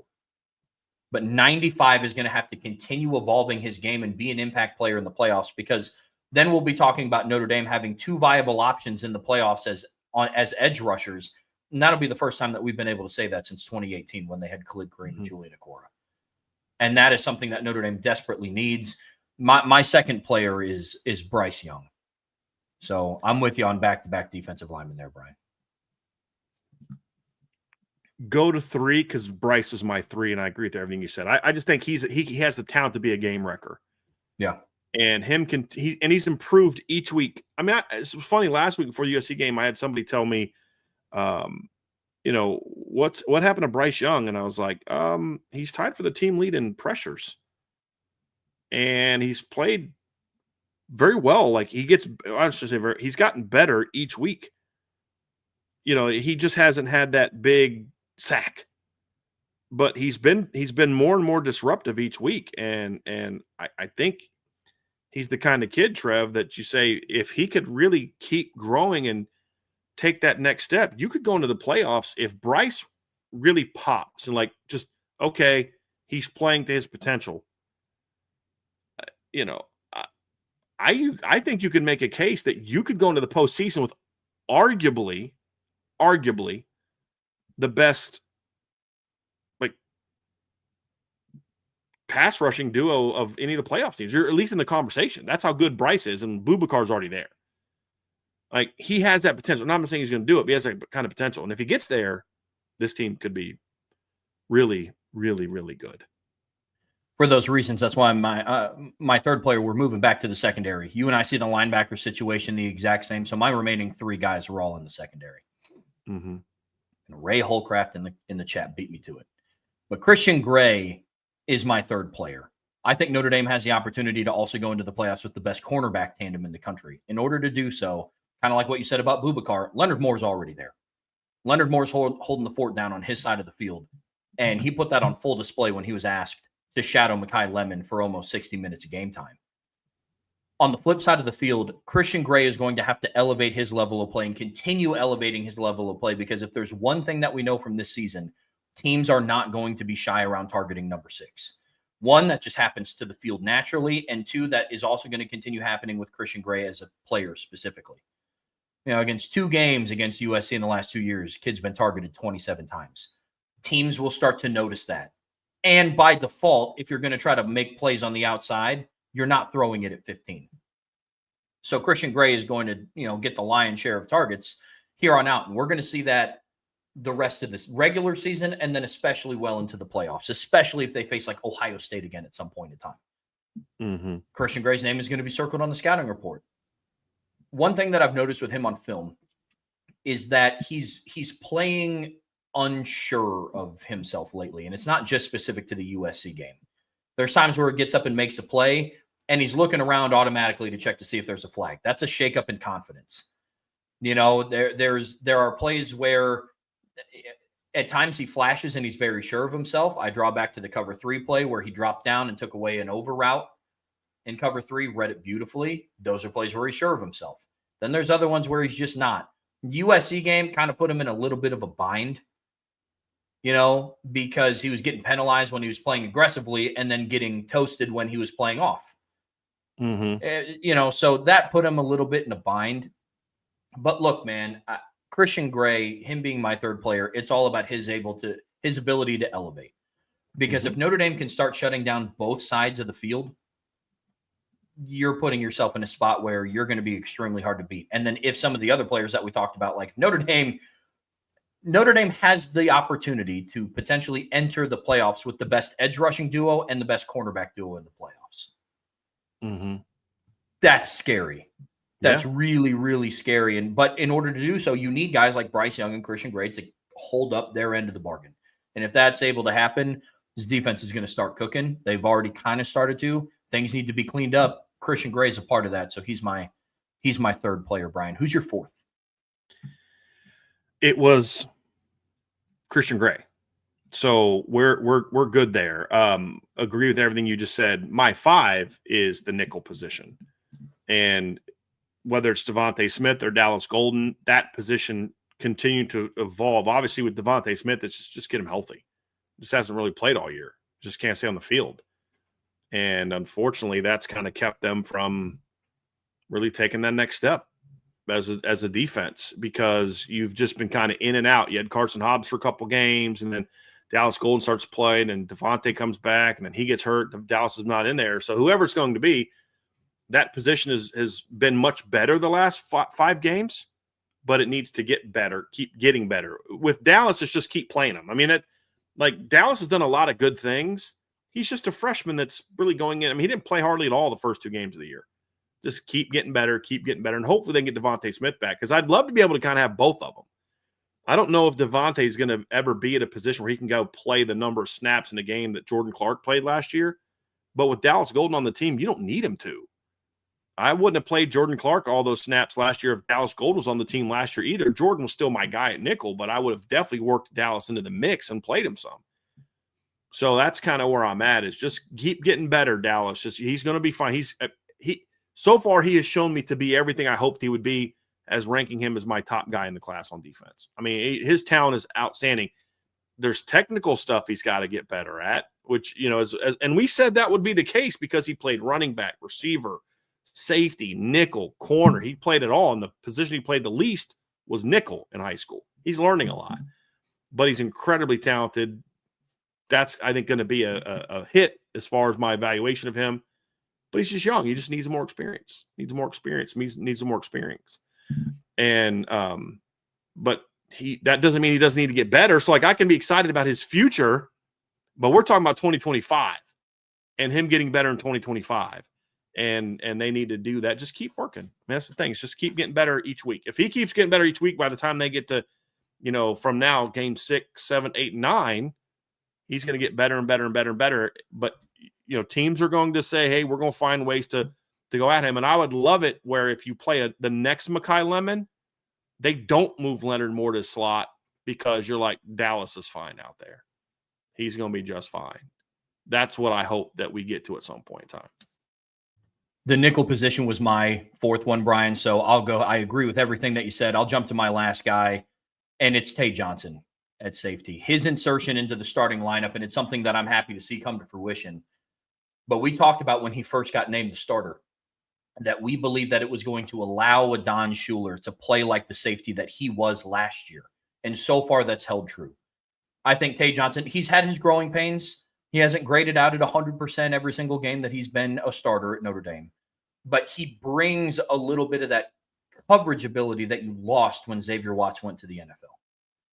You know, I think he's more of a natural cover safety than what Jalen Stroman is, and then what Luke Talich is. I mean, despite Luke Talich having 3 interceptions in the last 4 games, Tay Johnson on a per snap basis is more of a natural cover player, and probably your most natural one at safety that is in the rotation. So he's my last guy. He's going to have to continue to evolve because some of it is by process of elimination. You know, he is your field safety. He's going to get targeted somewhat because he's going to be paired up quite a bit with Christian Gray, who is the field corner. Tay Johnson is going to have a lot of he's going to have a lot of opportunities because he has already at making plays on the football. I think once that switch fully flips, because the way that I look at Tay Johnson right now is like the light bulb is like flickering. And in the moments where it's on, that dude is special.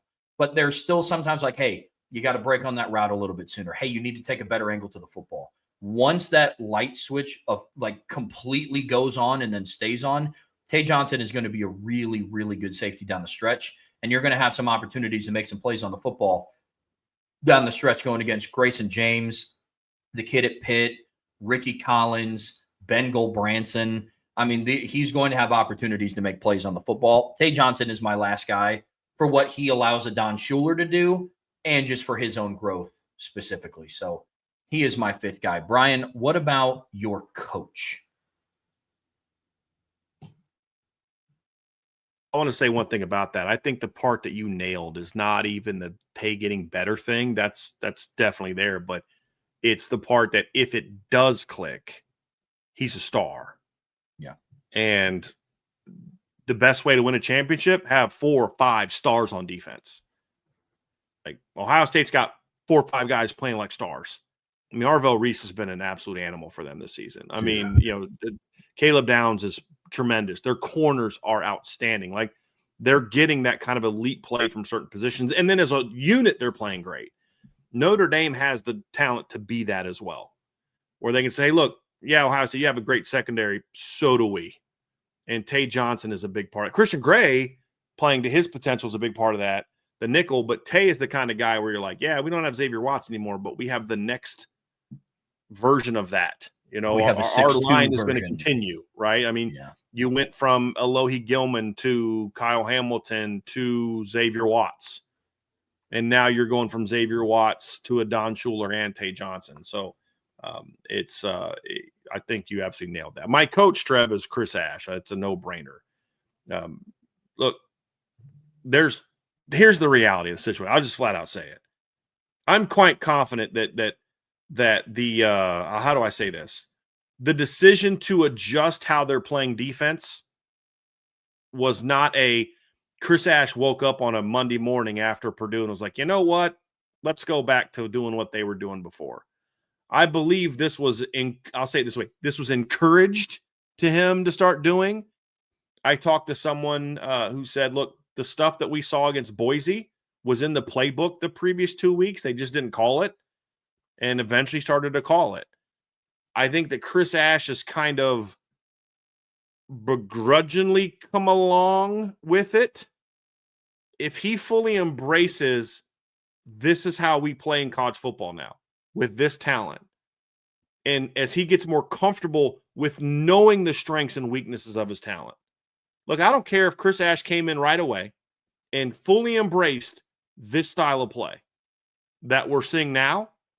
There's still going to be some learning curve because I've never coached a game with Boubacar Traore. I've never coached a game with a Don Schuler. I've never coached a game with Drake Bowen. I've never coached a game with Leonard Moore. I still have to learn these players. If he fully embraces these changes to where now he's on board, like, let's roll, let's find ways to get after him, let's find ways to do this, let's find ways to do that, and kind of get away from the bend but don't break mindset that he tried to bring in, embrace this, but then also learning more about your players, the players learning him more. By the time we get to the postseason, this defense could really be playing to the level we thought it was. And I could end up being wrong about something. I said after the second after the Purdue game that this defense is capable of getting back to being a top 25 defense. I didn't think it was capable of getting back to being a top 5, maybe top 10, but bottom of the top 10. But I didn't think it'd get back to being a top 5 defense. I didn't see it. There was such a road between where they were after Purdue to being a top 5 defense that I was like, I don't see how this guy leads them to that. I didn't. And I'll own it. They're not there yet, Trev. They have not played like a top 5 defense the last 3 games. They have definitely played like a top 15 defense the last 3 games. Overall, because you can't ignore the blown coverages from this past game. There's a lot of great things from the USC game. We broke all the things we love down, but you also can't ignore that there was like 6 or 7 just blown coverages in that game, which reminded us a lot of the A&M game. So there's still work to be done, but even with that work to be done, as we mentioned at the beginning of the show, you still held USC to almost half their season total in points. You still held them over 100 yards below their season average in yards. You still had them way under their yards per play. You shut down a run game that was averaging over 200 yards a game and had just dominated Michigan the week before. The AP voters might have forgot about that. We haven't. But, like, you dominated that run game, and, yeah, you gave up a lot of yards, but they needed 40-plus passes to get there, and you also created a lot of mistakes and misses. So if he can embrace this look, because embracing it doesn't mean, well, you're going to do it anyway, but embracing it means like, all right, let's really dive into this. Now I'm on board. This is how we're going to pressure. Let's bring this guy. Let's really get after it. And then learns this is what this guy's good at. This is what Jason Nunez is good at. This is what Donnie Heinisch is good at. This is what Bryce Young is good at. This is what Drake Bowen's good at. Kingston, all along the lines. And then now you know how to use all your weapons. Then that's how you can become a top 5 defense. And I do honestly believe, Trev, over these next 5 games, you're going to face enough good offenses to be tested where you are going to be able to prove we have corrected these things. And we're going to make some of these plays. If you haven't made the corrections from the USC game on the blown coverages, I promise you right now, Navy will hurt you. And so will Pitt. And maybe so will Syracuse, because they've got talented receivers. Just Ricky Collins got to figure it out. BC's got talented receivers. So there's enough there to hurt you, but I believe they can be a top 5 defense now. I didn't think they could after week 3 or week 4. It's game 3. I think they can now, and I think Chris Ash is the key to making that happen. And there's all the assistants need to play a big role, but my point, if like the reason I went with him instead of an assistant coach is it's up to him to then demand and then also what's the word I'm looking for here to encourage, to give them the authority to then go do at their positions what they need to do. You know, they finally turned Mike Mickens loose, and guess what? Secondary's playing great football. All of a sudden, now that happens, and all of a sudden, Al Washington's defensive line's getting after the quarterback. Well, D-line's not playing well. Defensive line's been playing well ever since the second half of Miami. The D-line's been playing darn good football. The problem is they weren't allowed to dominate games because of the calls and the fact that the way they're doing. Now all of a sudden they're playing the same thing. Bubakar's had the same pressure on Jaden Maeve on Saturday they had against Purdue. Outside, spun inside, untouched. And this time it actually worked. Why? Because the quarterback couldn't just hit the ball, throw the ball on a 1.5-step drop. Now I had to hold on to it, and then Bubakar gets to him. And so if they keep doing that, next thing you know, this defense is playing like it's capable of. That's how you can win a championship. Getting your defense back to the way it should have been, and then your offense plays to its potential. That's how you have a shot to beat Indiana, Ohio State, Georgia, Bama, those type of teams. And that's why Chris Ash is my pick, Trev. What say you? No, I agree. I agree with everything that you said about Chris Ash. I went a little bit of a different route. I did go with an assistant coach. I went with Al Washington, and it's for the same reasons that I went with Mike Brown. I don't think the receivers have played poorly this season. I don't think the defensive line has played poorly this season. I get worried about the tread on the tires. One thing that we saw last year in Notre Dame's playoff run is that the defensive line at times kind of ran out of gas. You know, they let it all hang out there against Georgia. And then against Penn State and Ohio State, yes, good offensive lines, but they kind of ran out of gas a little bit. Health started to become an issue. This was a defensive line in the offseason that we talked about could come at you in waves and waves and waves. And really, it's kind of just the same 4-5 guys, 6 guys. Now, I think they need to cut a little bit deeper into the defensive line rotation, especially in these remaining 5 games. This is all gearing you towards the playoffs. You don't need Boubacar Traore to play 77 snaps on defense to beat Boston College. It's the same theme here. I go and I look at some of the other players on the defensive line. Players like Josh Burnham, Elijah Hughes, Cole Mullins, Armel Mukam have to see more snaps, in my opinion, especially when you factor in that players like Gabe Rubio and Donovan Heinisch and Jared Dawson have already missed time due to a little bit of banged up. There was a total of 74 snaps played in the last 2 games between Burnham, Hughes, Mullins, and Mukam. And then Mullins and Mukam didn't even play a single snap against USC. And that was with Gabe Rubio being out. I think that Al Washington, for as good of a job as he's done this year, I think has to dip into a little bit of getting some younger players more involved. Because you can put yourself in a position where, instead of Boubacar being on snap 50 and the opposing offensive lineman is on snap 70, Boubacar could be on snap 35 to 40 and the opposing offensive lineman is on snap 70. Logan Thomas, I know he was out with a concussion, but he's another player that even before he was concussed, he was playing like 6 snaps a game on defense. It's players like that. Cole Mullins, he flashed in his opportunities that he got. Play him a little bit more. So those are some of the things. It's all about preserving for the playoffs. And that's what I hope to see from Al Washington, is him being more willing to build off of the foundation of, like, what you're getting now from Boubacar. What you're getting from Gabe Rubio. What you're getting from Donovan Heinisch. What you're going to start getting from Bryce Young. Use that as the foundation from your defensive line and play Josh Burnham more. Play Cole Mullins more. Play Logan Thomas more. Play Elijah Hughes more. And that's what I hope to see. That's why he's my coach. It's not because he's done a bad job and has to turn it around. Right. I think when you do a show like this, Trevor, sometimes when you mention a coach or a player, people think like, well, like somebody had made a comment earlier about, kind of defending CJ Carr. And I'm like, guys, we have made so many positive comments about CJ Carr this year. It's not about CJ has sucked and he's got to play better. It's just about, if they're going to be this, he has to play this level.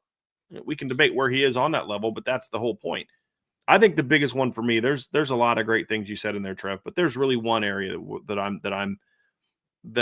going to really hammer and say Trev is absolutely spot on. There's a lot of names you say, well, it'd be good to play this guy, good to play that guy. Doing that allows you to, keep guys fresh and all this kind of stuff.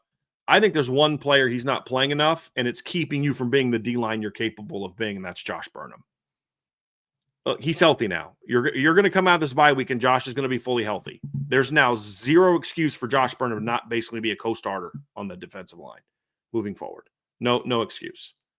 Like, he has to play more. And it also then benefits what you're saying, which is it gives you a healthier body. Like, if Boubacar could take 10 to 12 to 15 snaps off of his legs at the end of a game for the next month, and then he's fresh going to the postseason, good luck blocking him in the fourth quarter.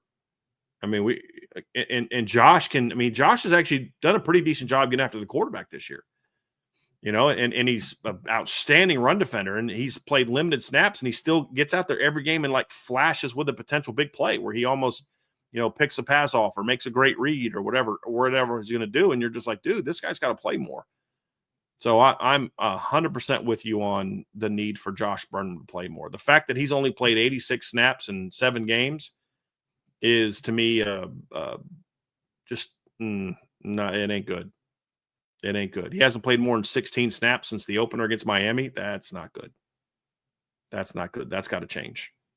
He's too talented to not be part of that rotation. Agreed. Yeah. Agreed completely. Well, folks, that's going to wrap it up for us on part 3. We do have a handful of super chats in here. Yep. So one from V1 Rotate V2. Thank you for the super chat. We finally have a team where defenses have to play us straight up. You sell out to stop the run, we'll throw it on you. You sell out to stop the pass, we'll run it on you. Yeah. They have the potential to be that. Those things have to get better. Yep. To do that against Ohio State, Georgia, Bama, Indiana. But to V1's point, this is the team that I have the most confidence can beat you no matter what you try to take away. Marcus Freeman said this, and he was absolutely correct. You have to take away something from a team like USC. Yeah. because they're really good at running the ball and they're really good at passing the ball. And they said, okay, we're going to make them stop making them run the football. And they did, and they could take them away from that. And yes, USC was able to get their yards, but they weren't as efficient. They weren't as effective. The reason I bring this up is like, you're like, dude, we're talking about the offense. No, that's exactly the point.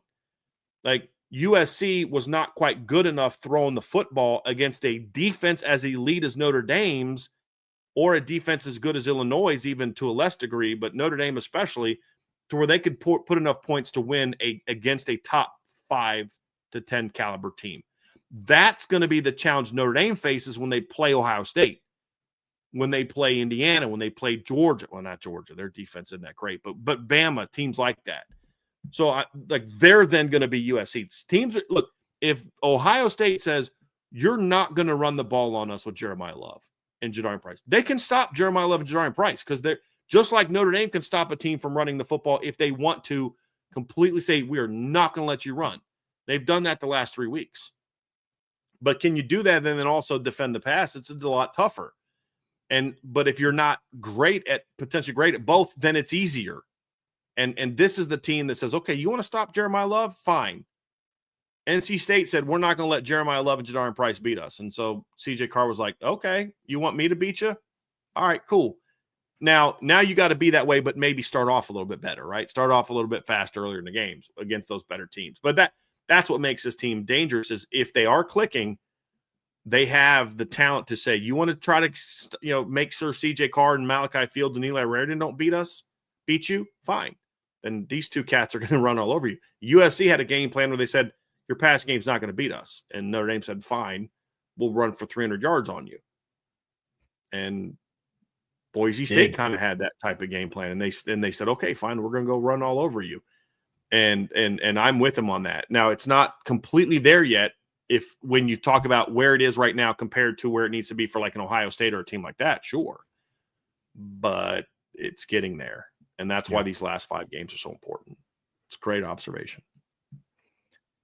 From Joseph Pachuta, thank you for the super chat, Joseph. Any update on Shrouth or Rubio? Nothing new. I mean, when you just see the nature of Billy Shrouth's injury, and just makes I don't expect him back for like BC. I don't know that he'll be back for the next 3 games, but I don't know for sure. That's speculation on my part. Notre Dame has not released anything. I don't put injury information out there before they're ready anyway. I'm simply saying this to you from the standpoint of prepare yourself for him not to be back, most likely. But until Marcus Freeman and Notre Dame kind of announces it, we won't know for sure. Same thing with Gabriel Rubio. I don't know how long he's going to be out. Honestly, this is going to sound bad. Anyone that's kind of still banged up on November 1st, I'm not playing. No. This is going to sound terrible, but I hate to be like those podcasters that like just say those inflated guys. That's stupid. This Alabama could beat the Browns. The Browns suck so bad that Alabama could beat them. No, there's not a college football team in the country that can beat the worst NFL football team. But I genuinely believe that if Notre Dame played 50% of their backups against BC, they'd still win by at least 3 or 4 touchdowns. I truly believe that. Like, half the roster is made up of backups, and they'd still win this game convincingly. Like, I think they can. So if Gabriel Rubio is not 100%, don't play him. Like, just don't play him. If Billy Shrouth is not 100%, don't play him. And then get your backups in as early as possible in a game like that. But I don't think we'll see them for a while. I don't know that we'll see Devontae Smith in that game. I mean, there's just so many things are going to be how do guys heal up during the bye week. Yep, is a big part of that. But those 2 guys I don't think we'll see. But again, that's Brian Driscoll speculating. That's not me giving intel. That's not me giving anything he told me. It's just me speculating based on what I know of those injuries. Raymond Harton with the super chat. Thank you, Raymond. Thank you for the film breakdowns on the IB boards. Everything we are seeing on Saturdays makes so much more sense now, especially with matching coverages to the line play, being more successful. Yeah, anybody that's going to try to tell you that the Notre Dame staff was always working to this is just a homer or doesn't know what they're talking about. Anyone that's going to try to tell you that the only thing we've seen the last few games is they're just better at doing what they've been doing all season is either doesn't know what they're talking about or they're lying to you. And that might ruffle some feathers of some people that I like and know. I don't know if they're saying that or not. I don't know. I just know that it's being said. What the film breakdowns that we do every single week have shown is that what they're doing defensively is not what they were doing the first two games. Can I find man coverages in the first two games and zone coverage in the first two games? Yes. Can I find them in games 6 and 7? Yes. But it is not even close to being the same game plan, philosophy, or anything along those lines from what they were doing in weeks 1 and 2 or 3 or games 1, 2, and 3. There was a dramatic shift for the Boise State game. Dramatic shift. The Arkansas game was them doing a better job of what they were doing the first 3 games, but they still needed Arkansas to drop 3 wide open passes to stop them from scoring more. Boise State, NC State, USC is a dramatic change from what they were doing schematically and philosophically in the first 4 games. And those film breakdowns show that. So if you check those out, and those are for board members only, you'll be able to see that. And it's a good change, and I'm glad Chris Ash is doing it. But don't try to lie to people so you can be, Tommy Toughnuts on Twitter, or, I'm the smartest guy out there and I'm the biggest homer ever, and everything the coaching staff does is beautiful, and then take shots at us because we don't just be the biggest, blindest homers anywhere. They weren't just working to this. He was trying to do one thing. It didn't work. They've adjusted, and what they're doing now works. It's okay to say that. You know who else has made decisions that they've had to change in their careers? Nick Saban, Urban Meyer, all those coaches have gone into seasons thinking they could be one thing, and they had to make adjustments in season. That happens. And it's actually a credit to the coaches to say they tried this, it didn't work, and they've shifted course, and now it's working. That's a compliment. But pretending like this is what they were always they knew what they were doing.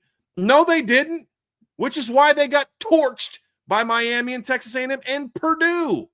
Guys, think about this. Oh, yeah, well, look how great they did against USC. All right, cool. I'll use your USC analogy. Purdue scored 1 fewer point than USC did in the first freaking half against Notre Dame. The first half. They scored almost as many points as USC did the whole game. You can't tell me that they did the same exact thing that game that they did this game. They're just better at it. That's a lie. They've made changes and also gotten better at the things that they're doing. They are better running zone now than they were in games 1, 2, and 3. That's a fact.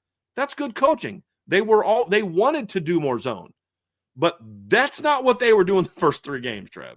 They were trying to be a zone team to the point now where I'm watching a former Ohio State cornerback who has a Belief channel, covers Ohio State. He's a good follow on Twitter, but he's like, man, Notre Dame plays way too much man covered. They're putting Christian Ground on an island. I'm like, you wouldn't have said that in games 1, 2, 3, and 4. Or 1, 2, and 3. Actually, games 1, 2, 3, and 4.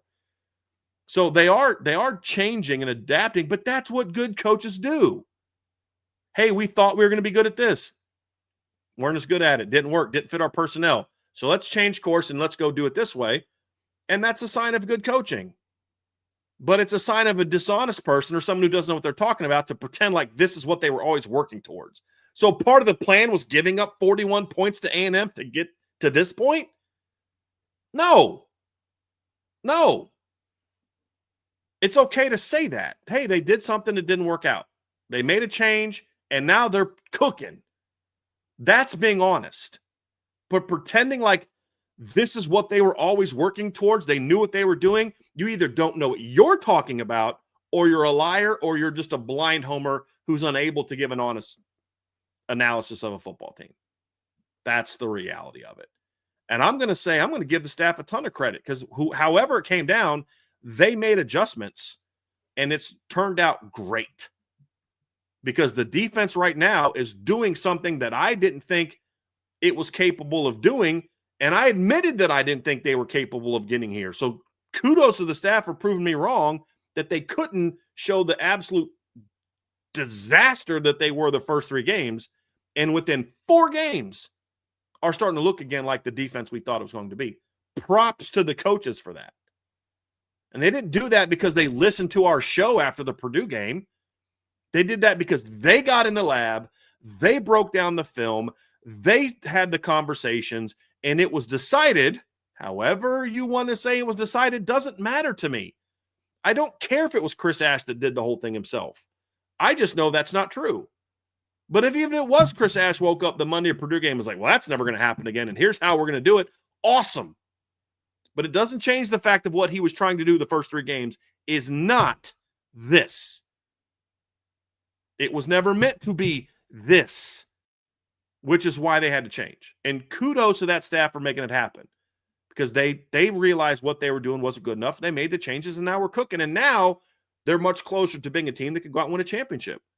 If they go out and win, are you going to admit that you were wrong about Chris Ash winning the title? No. Because if he does the right thing, it doesn't take away from the fact that he wasn't doing the right thing the first 3 games. But I'll give him props for making the changes and saying, great job on making the changes. That's what I'll say. Because we're adults, and that's what adults do. So I think it's a great way to finish the show. No more super chats. Right there with you, brother. Well, listen, folks, that's going to do it for us here today on the Irish Breakdown Podcast. Be sure to hop over to IB Nation Sports Beat, kicking off here in a little bit under an hour. And then Brian and I are going to be back tomorrow at 1 p.m. on this channel to keep going over Notre Dame's bye-week game plan, some adjustments, things that we want to see moving forward. But on your way out of here, make sure you hit that like button. Make sure you subscribe to this channel. Whatever streaming platform you listen to us on, we would greatly appreciate a 5-star review. But like Raymond's Super Chat indicated, make sure you are a premium message board member on boards.irishbreakdown.com. All the film breakdowns go up on there. A lot of premium content. Do a lot of things for message board members only, including the Buy, Sell, Hold this Wednesday. So make sure that you hop over boards.irishbreakdown.com. But until tomorrow, that's Brian. I'm Trevor. We'll see you back here very soon on the Irish Breakdown Podcast.